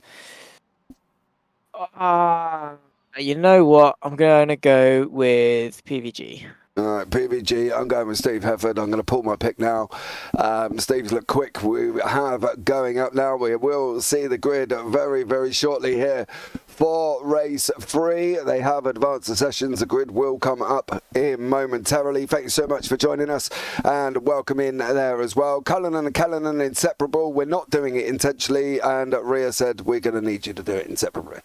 Intentionally. So Charles Kellerman out in front with Craig Jones second, Arnold Chagnon third, Pete Newman fourth, Darrell Wright fifth, Jamie Ayres sixth, Ralph Cullinan seventh, Pete Van Gaal eighth, Ewan Bramer ninth, John Sylvester 10th, Miles Owens is in 11th, Tom Griffiths 12th, Haddington, McPherson, Hefford, Toome, Bedison and Barry. That is your grid. They are up and running, going to be very, very shortly here as well. And unfortunately for me, that hasn't worked out too well, considering my pick is way down the order in 15th place. So the lights are going to be coming on. Charles Kellerman with a little bit of a flash of an incident there as well. Looking like he might have some problems. The start is going to be up and running and underway, and it's going to be Craig Jones and Charles Kellerman getting it off the line there. Kellerman unfortunately blinking like a trooper. Chagnon is going to make that move over Jones, and I've got a funny feeling Newman's going to make it as well. And Pete Newman does come through, but it is Charles Kellerman out in front here. It's leading the way over Arnold Chagnon. Hopefully Kellerman's internet should sit down a little bit here, settle down, and hopefully he won't be blinking as much. But as I say that, he goes and starts doing that again. Everyone away cleanly, just the internet issues for Charles Kellerman. Yeah, so a decent start, of course, an unfortunate start for Charles Kellerman, but you can see there Jamie Ayres making some massive moves going forward. Pete Newman as well to get himself up in a second place. We run our way through the kink of turn 3 and now into 4. You're going to see Jamie Ayres trying to pick his way onto the podium with Craig Jones doing a brilliant job out in front. There is the man that's going to be inheriting the championship lead inside line 3 wide under brakes. Oh my word, as Dow Wright goes for an audacious move to the inside of 2 cars, and they continue to go 3 wide. Yeah, 3 wide turn round turn 6, and it didn't work out for Wright and Chagnon. Unfortunately, Chagnon's dropped down the order. He's in last place. Charles Kellerman hanging on from Pete Newman on lap 1 here, going round into Thunder Valley turn 9, and Newman is looking like he's on a bit of a mission. Not had the greatest of nights as Pete Newman, but now with Charles Kellerman in front of him, he should be able to pick his way into the front. Unfortunately, he has got Jamie Ayres behind him. Bramer and Griffiths have just swapped places as well. Steve Hefford, where are you? You're up 6 places in 9th at the moment here for the man in the monster delivery MX5 with Tom Griffiths there in front of him as well. So Steve Hefford doing a great job. Jason Hannington's just had a moment further back as well. Unfortunately for him, he's now dropped down the order. Darrell Wright is battling Alan 2 after going down 11 places. Charles Kellerman, Pete Newman fighting out side by side with Jamie Ayres going 3 wide into turn 2. Ah, what a race this is turning out to be. Pete Newman sandwiched in the middle of Kellerman and Ayres as Ayres tries to go the long way round of 2 cars. Look at that. Kellerman keeping him firm on the inside of turn 2, though. Brilliant racing, as now potentially I think Pete Newman might have this if he gets a good run, and he might well have that bit of contact between Ayres and Kellerman. And now it's a very, very long run spent flat out between the 2 of them. Pete Newman using the slipstream. Could we have yet another 3 wide moment? Is Pete Newman going to go and make it to the inside? Yes, indeed he is. Jamie Ayres has got the outside. Charles Kellerman sandwiched in between the 2 of them, and the long way round for Jamie Ayres sees him emerge side by side with Pete Newman. Yeah, Kellerman's trying to come back round turn 6 under Pete Newman there, and doesn't make it work this time. Newman's going to have the inside line for turn 7. It looks like there's been another little bit of an incident at the back with Callum McPherson looking like he's dropping down the order as well. He's down in 16th currently. Steve Hefford making gains with Tom Griffiths over Miles Owens. There's been an incident. Kellerman's off, and so is Jones. Charles Kellerman and Jones coming together there, unfortunately. And there's also a spinner from McPherson further back. Here Jones goes up the inside. Does he manage to hold it? He does round turn 9. Slight little bit of wiggle from the 2. And unfortunately for Charles Kellerman and Craig Jones, they've both gone off the side of the circuit. But that's freed up Jamie Ayres out in front here now with Pete Newman. Steve Hefford is up 9 places, sitting in 6th at the moment. So a great chance for Hefford. He's got Cullen and Griffiths not too far in front of him. Yeah, very true indeed, which means he is going to be able to pick his way forward as best as he possibly can. I must say, very impressed by Steve Hefford, up 9 places in the opener moments of this race. Still plenty on the table, but look at that. We've got nose to tail all the way from Jamie Ayres to John Sylvester. This is exactly the type of racing that we like to see, and also the 3 SOB cars of Owens, Bramer and Sylvester making up the rear of it. So we'll wait and see if they're going to pick their way forwards or have their own little squabble towards the back end of it. But Cullen, please, finally get your first podium today. I mean, I would love it. And this is probably his best opportunity to do so, because he's been quick. Oh, no. Again, at the same turn with Tom Griffiths. As if. It can't How has be that the happened? same thing. It is. Look at that. It's not exactly the same thing, but it is the same thing. It is the same thing. Has he got a vendetta? Is Tom Griffiths just like... Has someone put 50p in him to do that? Has someone slid him a fiver? Just... Tom! What? What are you up to, sunshine? What have you eaten for breakfast, mate? Oh, poor old Colin there. I'm actually gutted. That's my night ruined. Wow. Same turn. The same incident as it was before. I'll give up. Oh, I'm going home. Very, very... I'm not sure what that situation is at the moment. With Tom Griffiths and Ralph Cullen. Maybe he just doesn't like the car colour or whatever, I'm not entirely sure. As Newman, Bangle and Hefford are literally separated by about 1.2 seconds as they're all going to be closing up now down this long run. There's Steve Hefford getting himself involved once more. He's currently up 11 places. A great job from him. And, well, I don't really know what to say about that incident. Neither do I. I like Tom Griffiths. I'm a fan of him this season. He's been a really good driver, and I've loved to see him do well and things. But, oh my word. Like, the skill issues on display today from Tom Griffiths have been ridiculous. And I say it lovingly as I can. Tom Griffiths has not been Tom Griffiths today, and that is unfortunate because, again, I love to see him do well. He's got the championship. He did have the championship lead, and yes, he's been able to slowly but surely work his way up the field. In doing so, he's killed Ralph Cullinan twice, which is not on, which is a shame for Tom Griffiths, but he's pressed on in this race, and he's going to have to make the most of it because I fear that tonight is another night without a podium. Yeah, I think it will be for Ralph Cullinan there as well. I believe that was in race 2, wasn't it, in the last race? As a driver, that has to be frustrating. Once is a mistake, I get it, but twice in the same turn from Ria in YouTube chat, I think you can all agree. Yep. Yeah, but look where it's put him. Cullinan and Kellerman. Oh my word. These two are star-crossed lovers. Wow. Maybe that's what Tom Griffiths' intention was, to drop him into the hands of He's Kellerman. Cupid. Maybe. He's playing Cupid.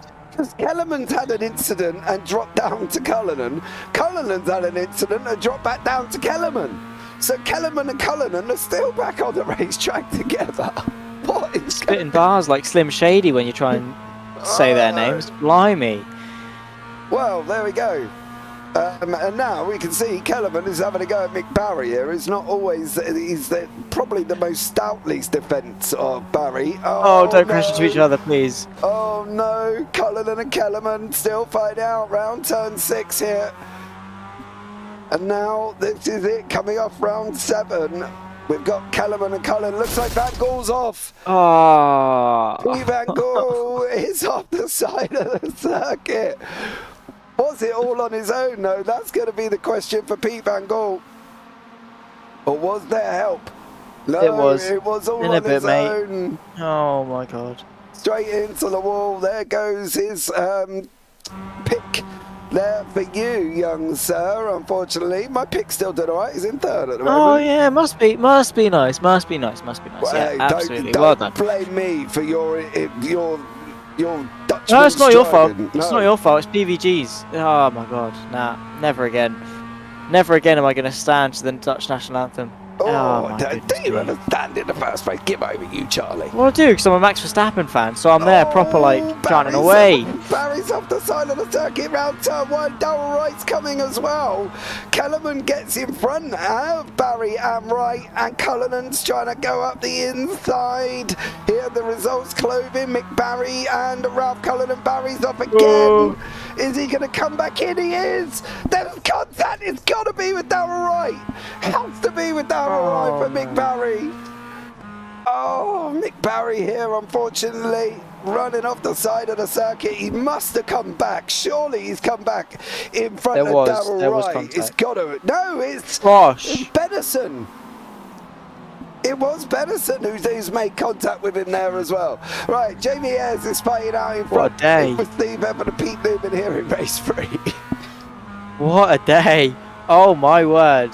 Oh my goodness me. I'm trying to smile, James. I am trying to smile. I'm doing my best. But I'm holding my head up high. Humble in defeat as, oh my god, Steve Hefford nearly into the back end of Pete Newman there. They all fight away with Jamie Ayres, but no to tell this stuff again. Pack racing is a skill that you only learn through trial by fire. 5 minutes left to go in race number 3, and yeah.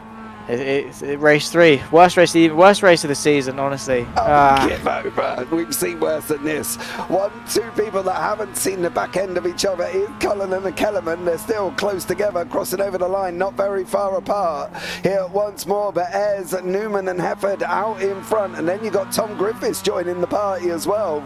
And we've seen how his night's gone, unfortunately, for the Irishman there of Ralph Cullinan. He's seen it twice. So hopefully for him, it might be a little bit of a cleaner one. And we can see Newman in front of Ayres coming down into turn 4 now. Newman goes to the left, Hefford goes to the left as well. They're going to try and run Jamie Ayres running outside. Newman's going to try that cutback going into turn 6. Is this going to work? Is Steve Hefford going to try the same? If not, Newman takes the lead there over Jamie Ayres. Round turn 6, he cut him back out of 5 there, Zach, and got him done on the exit of 6. That was smooth from Pete Newman. I love that. Best move of the evening so far from Pete Newman right there. Again, textbook stuff. Simple as you'd like it. Let him go in deep, get back underneath him. And then the way he just swooped his way around the outside again. Pete Newman, take a bow, son. That was, wow, beautiful. Chef's kiss. Zach Sweeney stamp of approval for that move for the lead. And now the fight continues into the final moments of this race. Steve Hefford working his way up into third. Potentially could be second. Tom Griffiths as well. Don't count him out for a podium either, as he's only one place off it. Into turn number 1, not really going to see much changes, much movement anywhere, but maybe into the braking zone of turn 2. You can see nose to tail between Hefford, Griffiths, and also Owens just in behind, and Ayres also leading this bit of a train as well. Into turn number 2, and a bit of a defensive manoeuvre from Steve Hefford. Is that in defence? Is that in attack on Jamie Ayres? And well, it's more so just to cover off Tom Griffiths, but I fear that this run towards turn 4 is going to be quite lethal. Yeah, I don't know, but Griffiths is going to pick up the double toe. He's got the SOBs of Owens and Bramer behind that as well. But here comes Hefford onto the back of Jamie Ayres once more. Is he going to be able to take this place away? The man who is up 12 places coming down into turn 4 doesn't make it this time around. What's happening now? Cullinan has got in front of Kellerman. Kellerman has now got Darrell Wright running side by side with him once more as these guys come into turn 4. Kellerman's going to have that inside line. Is he going to be able to make it with Wright running around the outside? Wright tries that slide cut back, doesn't make it work. Newman's out in front now, but it's all under for Ayres with Hefford, with Griffiths, with Owens and with Bramer. This could be an interesting last couple of laps here, Zach. Oh, of course it will be. I'm really looking forward to seeing it. And then, of course, when we go again for race 4, brilliant display of racing action, as we always see from these guys. Again, a couple of things, maybe a couple of conspiracy theories in the form of Griffiths and Cullinan and their little dispute. I don't know. Who's paid who? Who's hired the hitman? I don't know what's been going on in their respective camps. But from taking this race at face value and what we've seen, it has been amazing, and we still get 2 more laps of it here for race number 3. Steve Hefford eyeing up the move for second. However, they've got to be careful because Pete Newman is dangerous when he's left to his own devices.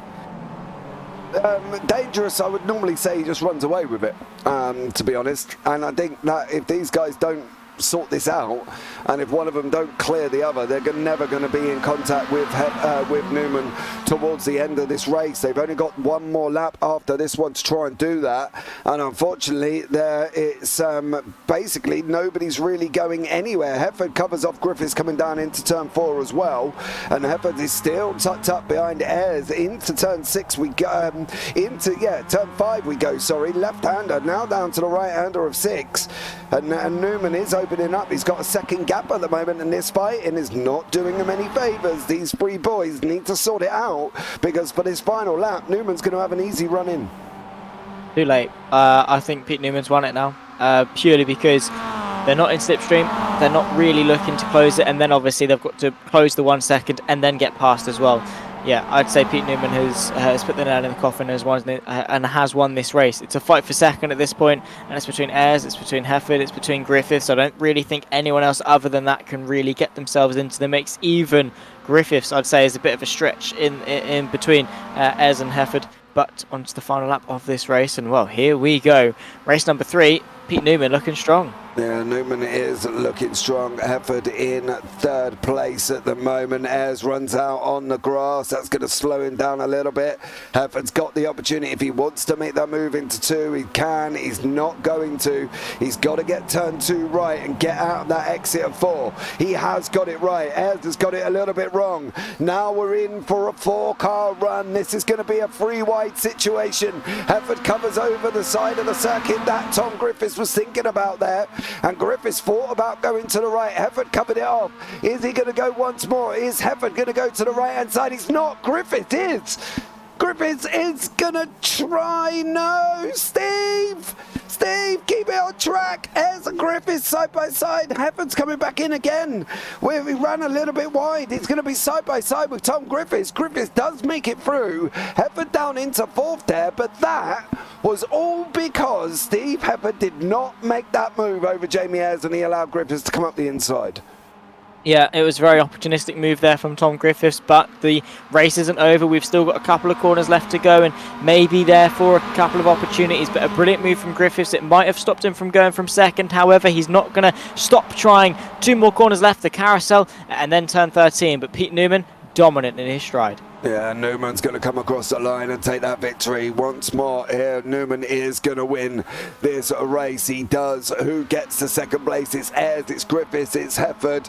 What about in the arms? It's Darrell Wright with Kellerman, who is behind Cullinan this time as well. So the Kellerman and Cullinan continue as they're finishing in front and behind each other continuously. Darrell Wright's going to lock up the arms here. Great job from him. Dale Benison in the arms is going to come over in second place. And I believe Jason Haddington should wrap up this one in third. Craig Jones has been up to his old devices again. I'm wondering if it's what he's been up to here. Unfortunately for Craig Jones, he has made a little bit of a boo-boo, and around he goes. He's back spinning once more for Craig Jones, but an epic race for everybody else further through the field there as well. I think for Hefford, he's got to be kicking himself that he didn't make that move over Jamie Ayres. He had that inside line beckoning. That door was wide open for Steve Hefford, and he just didn't do it, which then cost him with Griffiths. Yeah, you need to be confident. I always will say it. I said it earlier on about confidence in your ability in the car that you've got underneath you. Again, fine line between confidence and arrogance, and you have to be able to walk on that tightrope. But you have to go into a corner and say, "I'm doing it. I'm going to brake late. I don't care how late you're braking. I'm braking half a second later, and I'm getting myself up the inside."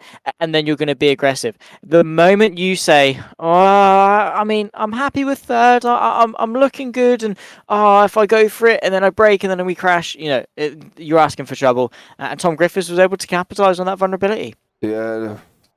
Pete Newman here is your victor in the end by 1.9 seconds. Jamie Ayres in second, Tom Griffiths in third, Steve Hefford fourth, Miles Owens fifth, Ewan Bramer sixth, John Sylvester seventh, Ralph Cullinan eighth. He finished in front of Kellerman this time in ninth. Darrell Wright wraps up the arms with Dale Benison, Jason Hannington, your 1, 2, 3. Arnold Chagnon in the 13th, Craig Jones 14th, Mick Barry 15th, Alan Toon 16th, PVG all the way down in 17th, and Callum McPherson down in 18th place there. Right, race 4, top 10 reverse, young sir. Who are you going for? Top 8. Top 10. Top 10, even better. I'm gonna go with Steve Hefford for this one. I've been waiting all evening for him. I'm gonna do it. Good old Steve Hefford. Okay, I'm just trying to work out over. I've had PVG, I've had Hefford. Who was in front? I can't remember who's going to be on the front of the grid. Darrell Wright, Kellerman, Cullinan. Look at the power you have to put the results back up so you can have a look. Oh my goodness. No, Owens, Hefford, Griffiths, Ayres, Newman. Do you know what? I'm going to put it out there. Shall I put it out there? Do you know what? Go on. I'm going to go with Ralph Cullinan. Good. Where's Tom Griffiths? Where's Tom Griffiths going? Oh my goodness me. I don't know. Could we have it 3 races in a row? That would be something, wouldn't it? Oh, if it was 3 races in a row, can you imagine the chat after? It would be absolutely horrendous. Oh, now I see it was planned because I said to do it on purpose, said Ria. Yeah, Kellerman and Cullinan ended up back together on the racetrack once more. Which to be, and they finished 8th and 9th as well. Yeah, which they're going to be together for the next one. So Kellerman and Cullinan here. Doing once more. 2.5 minutes left to practice here, Zatlo. Race 4, we know, can be somewhat chaotic. It can be exciting. It can be clean. But most of the time, it's a little bit chaotic. Yeah, race 4 is a funny one because it's either 0 or 100. And it's a very, very broad spectrum in between. Race 1, 2, and 3 tick sort of that middle point in that spectrum, and then race 4 you either get everything or you get nothing. So I'd hope we get the towards the everything side of things, because no one wants a slow race to end off the evening.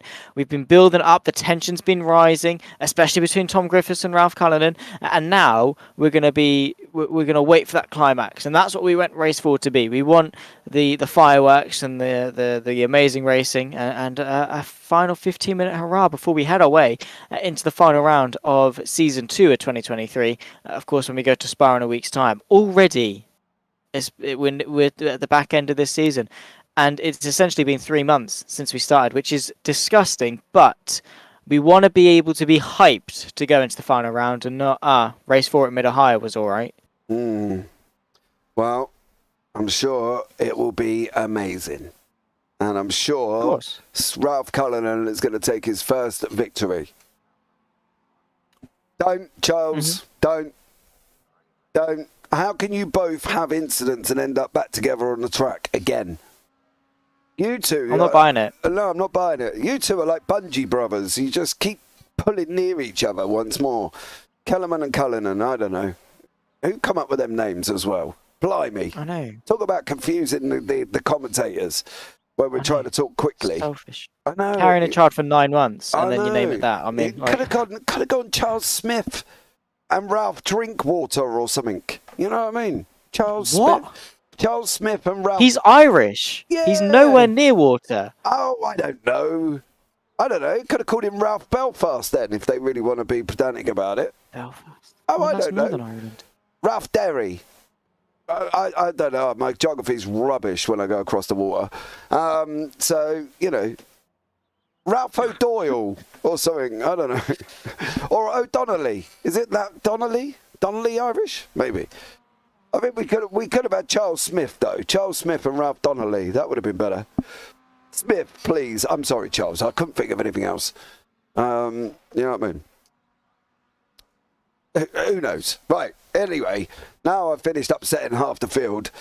Let's It's fine. I do it every week. Welcome to the club. Let's get the grid up for race 3.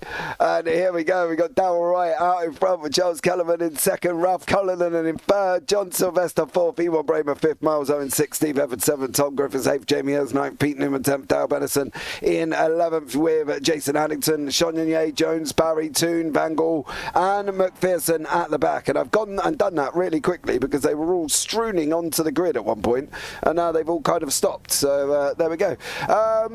Rio, you could have called him Potato. Exactly, Charles Potato. There you go. That works. Beautiful. Good old potato. Good old potato. Yes. Oh, I don't know. Right. Anyway, I still like Charles Smith. I think that would have been quite good. And Ralph O'Donnelly. That works. Right, lights are going to be coming on. The drivers are going to be coming down, heading straight towards us here as well. Darrell Wright's going to get it off the line with Kellerman and Cullinan.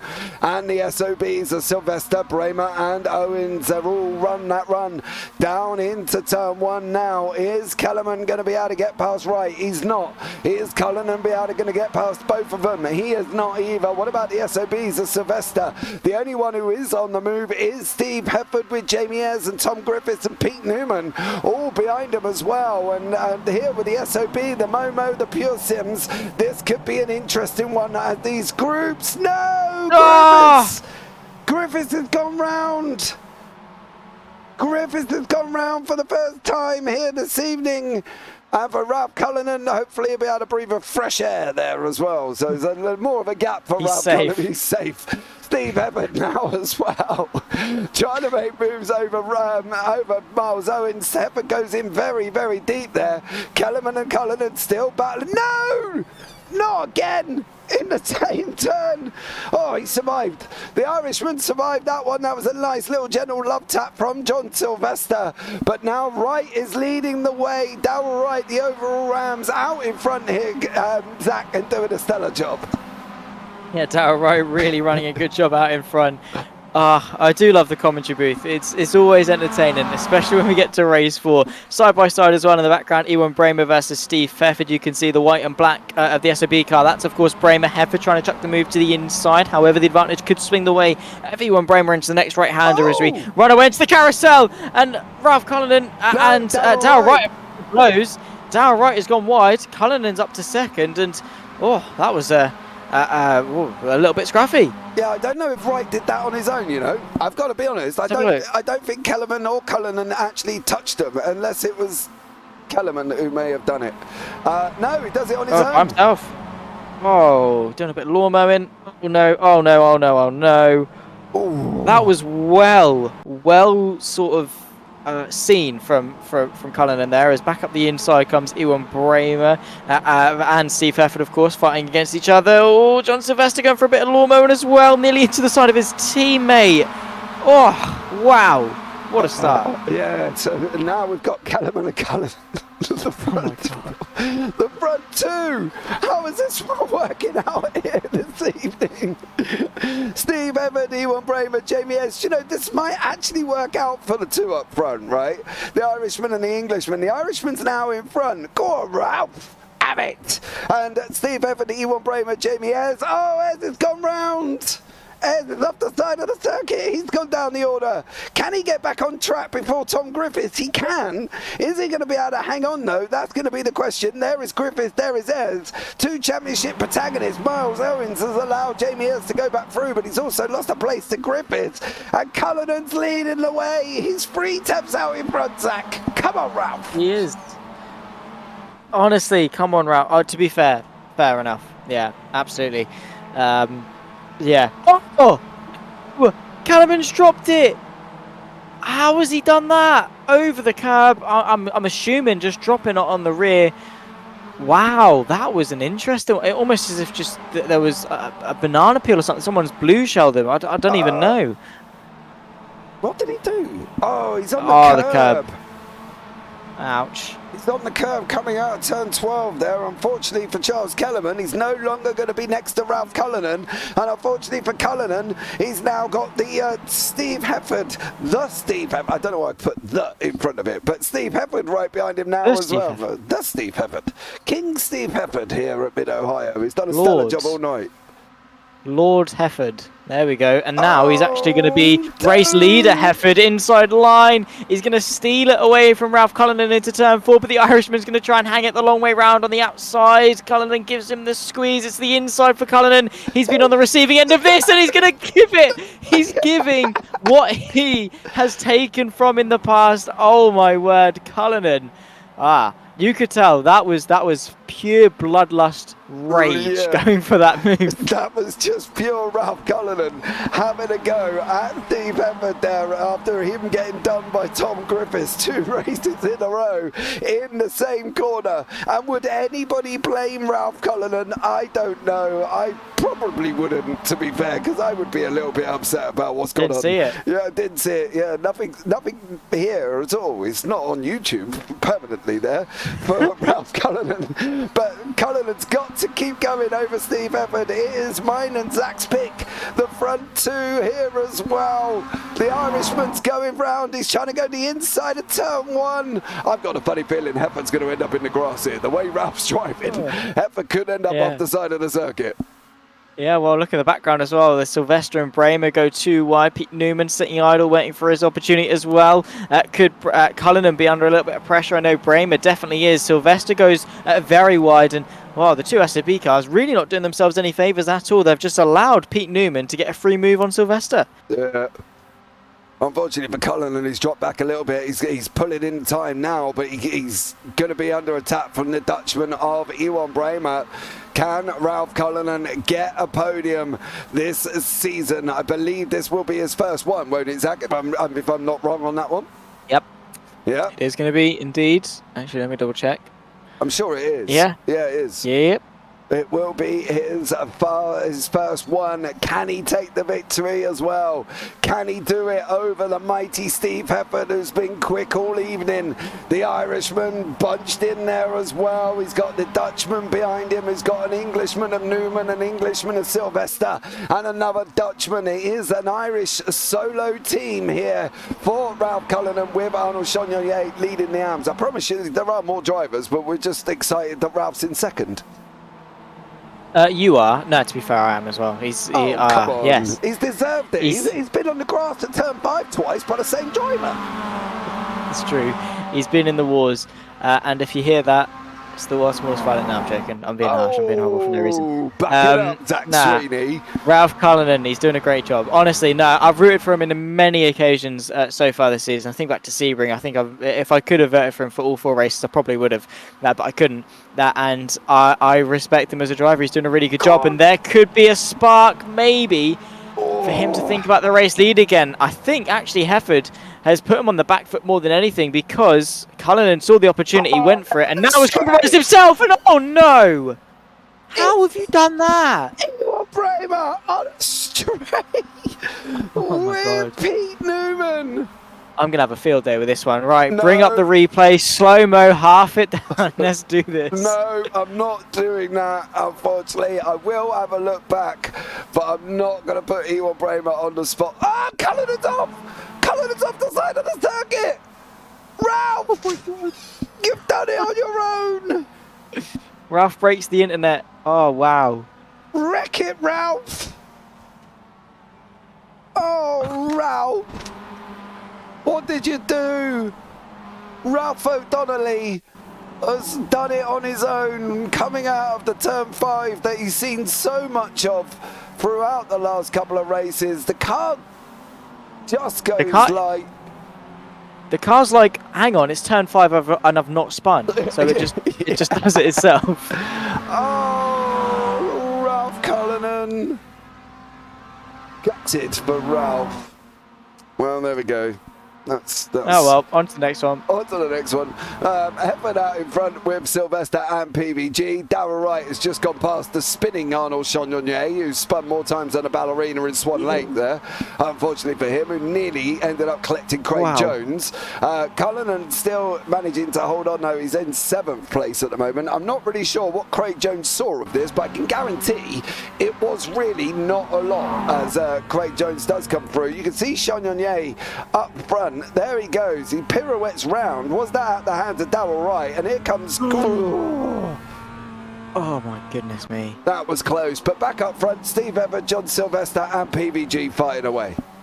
Yeah, bring it on. Oh my God, PVG to the inside of turn 5. And Sylvester thankfully gives him the room, nearly understeering into the side of him though as the Flying Dutchman. Oh, these guys, they want us to give us a heart attack. They want us to have a heart attack. I don't know why. They're being horrible. Maybe they don't like us as commentators and they're trying to get rid of us. Be careful. I don't know. We want to come back next season. Yeah, we already are, aren't we? We'll be fine. Yeah, we'll be fine. But Cullinan and Ayres and Griffiths and Miles Owens. So unfortunately for Ralph now, he's got to get onto the back of the arm of Craig Jones to be able to put a car in front of him before he comes between with Darrell Wright here. And he's only got 5 minutes to do it. Come on, Ralph. Get back at it, son. Sylvester's having a go now with PVG. PVG's tucked up right behind him on that run down into turn 1. John Sylvester, is he going to be able to do it for SOB? Is Hefford going to be able to take his 2nd win of the evening here and his 3rd podium in a row for Steve Hefford currently at the moment? Oh, well, Steve Hefford's had a really, really good day in the office here today.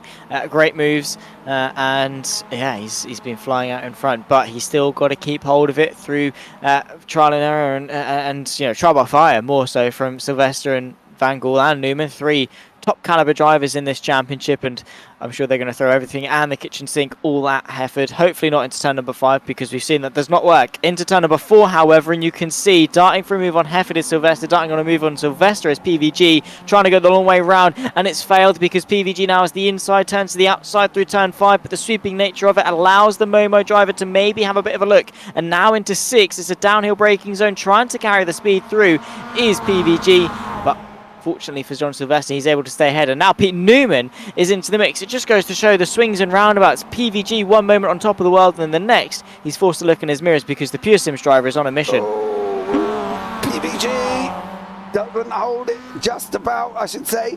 Cullinan's lost that position to Ayres. Unfortunately for Ralph Cullinan, looks like Jamie Ayres got through on that run down from turn 2 down to turn 4 there as well. DAR, oof, he's just put in YouTube chat. Welcome in, thank you so much for joining us as we're coming into the carousel for the last 3.5 minutes of the final race of the evening. I'm not quite sure where Miles Owens was going, but wherever he wasn't going to be there very quickly because he has gone completely wide out of the carousel. That's going to allow Ralph Cullinan a little bit of a breathing space with Griffiths. He's got to try and get back up to Ayres. Up front, Steve Hefford, John Sylvester, Pete Newman and PVG still going at it here as well on lap 8, 3 minutes remaining. Yeah, not long left to go. Yeah, sorry, DAR there as well. What colours mean in the timing tower? Yellows are pros, blue or teal or turquoise, whatever colour you want to call it, is AMS. So, and red is when Cullinan has been spun around by Griffiths. And the red at the moment means the driver we're on is Steve Hefford. Looks like is going to lose a position to Pete Newman here with Steve Hefford.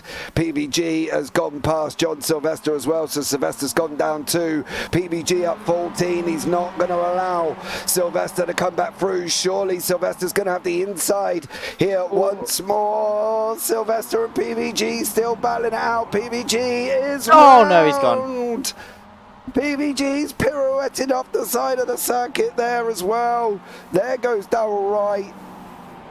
But there goes Craig Jones, there goes Jamie Ayres, there goes Ralph Cullinan, and everybody goes through. But now it's Steve Hefford and Pete Newman, 2 minutes remaining here, battling it out, and there's going to be one and one more, Zach.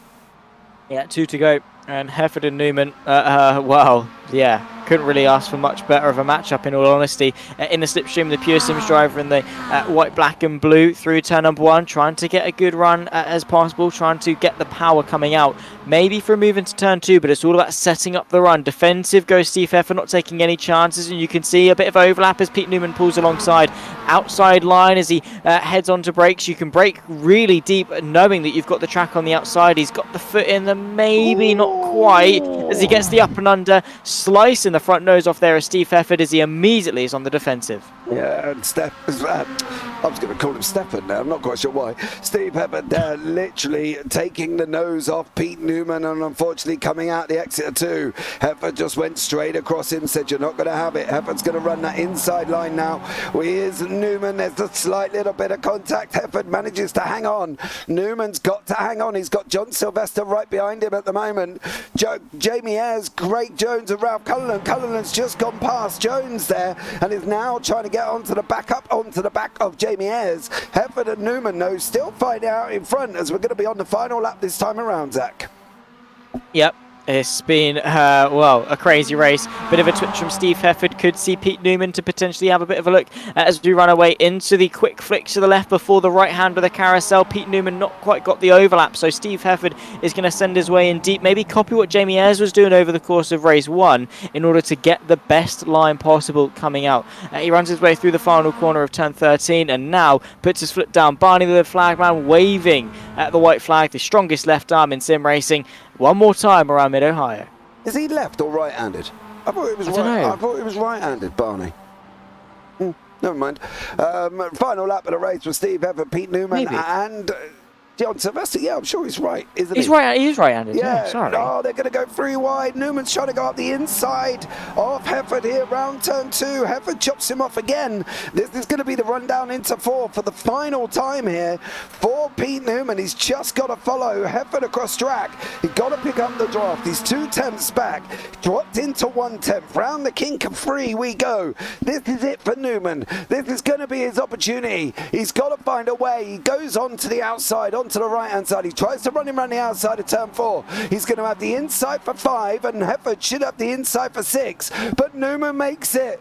Newman made it on the final lap of the race. He cleared Steve Hefford there, Zach, and only a few corners remaining.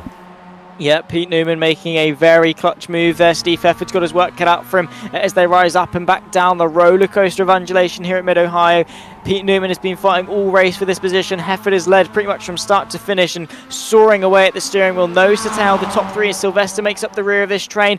Trying his best to pull alongside here is Steve Hefford. He's going to have the agility potentially to the outside, or he's going to try and go for the up and under the overlap. And he's round! And Pete Newman's lost it! And there's contact! And oh my word, Steve Hefford inherits the lead. Pete Newman. Oh.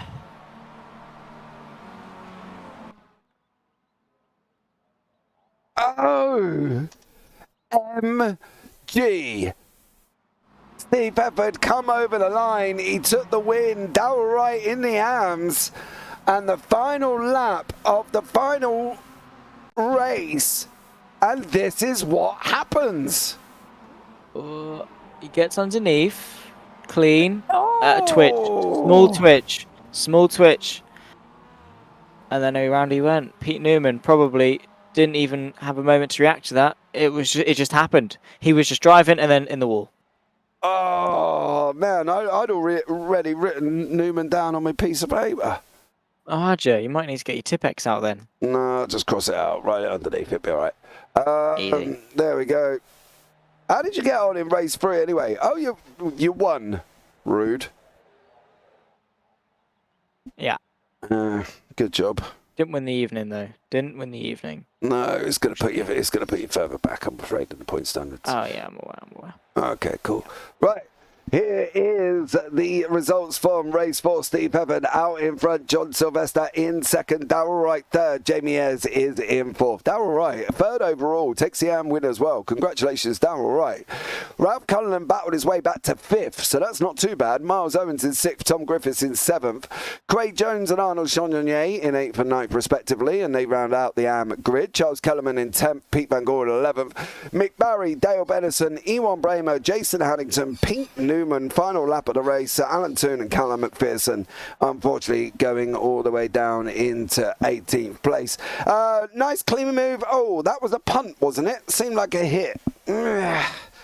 It's a hard one, right? Because I can understand it here. Like, let's have a look on board and see if he goes to the right. That's going to be... No.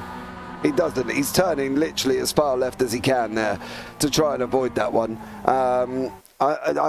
There's no point in him trying to pull over and allow Pete Newman through there, Zach, was there? Because Newman was done for. He was in the wall, and his car looked like a hovercraft. Yes. I was almost hopeful that he could continue on and maybe scrape a podium overall. But then, as he rejoined the track, that car wasn't moving. Absolutely was not moving at all. Well, like the track, that race 4 was down the toilet for Pete Newman. Yeah, we've got Ralph Cullinan and Craig Jones here together once more. The first time Ralph has actually bothered to come into the interview booth this season, and now he needs his little partner in crime, Mr. Jones, next to him. Good evening, Ralph. How are you? I'm very good, thank you, James. And how are you? I'm very well. I'm surprised you're in the highest spirits there, considering in 2 races in the evening, Tom Griffiths in turn 5 decided to put you on the grass. Look, was it Tom? Both Tom? Oh, okay. Both Tom. Look, things happen, it wasn't intentional, obviously, and Tom races real life, like Craig when he does the F1. But yeah, I know it wasn't intentional, so that's all well and good, But yeah, we'll all tell you, it's just we're only here for the racing, just a bit of fun. Yeah, I thought you might have taken the win in race 4 there, but you kind of did yourself a little bit of a cropper coming out of turn 5. I can't remember what happened. Well, you lost it out of turn 5, plummeted down the hill, and ended up on the grass in 6, to be honest, Ralph. Oh, I lost it myself, did I? Yes, mate. Nobody hit you this time. Okay. Well, there you go. I'm just so used to it. I thought, someone's bound to hit me. It'll be grand. Yeah, no, that was just you, I'm afraid. Craig Jones, welcome in for your returning evening, your first race back. How was it for you? We did see you spin a couple of times there. That was just, sorry, that was my button going a bit crazy then. No, that was just me getting warmth into the tyres. Ralph tells me there's been an update, and that's the right thing to do now. Yeah. What, spin it in the middle of the race? Yeah. If you got cold tyres or you feel the grips going, just spin a little bit, and it gets the heat back. Well, Ralph would know, but unfortunately he did end up on the grass twice, and not necessarily, well, the last time was on his own, unfortunately, there for Ralph. We was rooting for you, Ralph, there. We thought you were going to take the win. Zach was there cheering. I was there going, come on, Ralph, you've got this, and then you lose it on your own. I was thinking of Craig, where's Craig? And thank God he's here. I feel like a whole man again. And then I just lost my placing, and that's obviously what happened. Yeah, you and Craig on my mind. you and Charles Kellerman seem to be attached to each other like bungee cords. Yeah, recently we definitely are attached like bungee cords, and we're actual teammates in a Porsche 911. So we're used to being close together. That's our car. Yeah. So yeah, no, it has been a lot last couple of weeks, constantly together. Great racing as usual. Yeah, well, for us in the booth, we've decided to call you Charles Smith and Ralph O'Donnelly because saying Cullinan and Kellerman every single time is a bit of a tongue twister. Yeah, sorry about that. I blame Charles, obviously. Yeah, completely. I fully agree with you. Craig, did you enjoy your first race back, and are we going to see you for the final round? Yes, you will. You will see me for the final round. That is confirmed. I really enjoyed it. It was kind of felt like riding a bike. You never seem to forget, but I definitely did need to have my stabilizers on tonight. So as I got to get that feeling back in the car, hopefully I can take those stabilizers off a little bit and really start pushing it that little bit more. Well, so upwards. Well, yeah, you got 3 podiums out of 4 tonight, so that's not too bad. But guys, thank you so much. Actually, let's bring in why we're also here. We do have Charles Kellerman as well, so we've now got Kellerman and Cullinan in the booth together. Charles, welcome. Smith and O'Donnell, I thought it was. Yeah, Charles Smith. Charles Smith and O'Donnell. This makes it a lot easier for me. Charles, how are you, sir? Anyway, I'm very well. I just had to. I saw my teammate in here, and I thought I'm jumping. Boom, boom, baby. You had to come and join in the bungee cord effect, did you? And just pull yourself once more up to make Ralph. Things even more difficult for you. Well, I'll tell you what, it's been an interesting one. How you two have ended up together tonight, I never know. And over the last few rounds, you've been constantly together as well. We can't put it down to anything particular there, Charles. But do you enjoy battling Ralph? Because you seem to love being near him. Absolutely love it. I think I said it to him last week. I don't mind kind of challenging, battling with him because I don't know. We it's very, very rare we come together. And I don't know if you saw some of those corners we went side by side. Ralph was diving in, I was diving in on Ralph. It was brilliant. Yeah, no contact. Yeah, it was really good. So we can do it then. Craig. Right, hold on a minute. Not all of it was his own fault tonight for poor old Ralph. Tom Griffiths had two lots to do with it at turn 5. So, he's only did it once himself there, Craig. Be a little bit nice. I think Tom was doing me a favour, actually, wasn't he? Yeah, Ralph was too far ahead. Tom had to slow him down for me. Yeah, and he sent him back down to you there, Charles, as well, because he felt he didn't want you to get lonely on your own. Yeah. Yeah, that's what it is. Well, gentlemen, we go into the final race next week. Thank you so much, the 3 of you, for joining me. It's been a pleasure here as well, and we look forward to hopefully having a chat with you all next week. Yeah, definitely. Great stuff. We'll Great stuff as usual. Cheers, guys. Encore. Take it easy. Bye-bye. Bye. Oh, dearie me. Ralph Cullinan and Craig Jones there, Zach. When you get them in the booth together, it's like the Chuckle Brothers. Oh, yeah. They are funny people. Let's put it that way. Always just pure banter when they join in. I do love it. And yeah, I have loved Mid-Ohio this week for round 11 of the UkSimracers MX5 Championship. It's been full of entertainment. It's been full of surprises as well. Plenty of laughs, plenty of cries, plenty of headbangs on the desk. But out and out, it's been all right. Yeah, it's been a good night. Well, thank you to everybody that joined us in chat. Ria there as well. DAR, thank you so much for coming in, and the drivers that have been popping out. Ties, Paul LeMay, also there as well. Thank you so much to all of you for popping into the booth. Don't forget, like, subscribe, turn on the bells if you haven't already. We've got more racing coming up. We've got Darlington later on with the BSC for NASCAR there as well. We will see Ria on track, so if you want to come along and watch the NASCAR 1:45 in the morning, it does get spicy. But for now, guys, for myself up here in the booth, I've been James Parfitt alongside Zach Sweeney. You all take care, have a great week, and you never know, we might see you on the track sometime. Good night.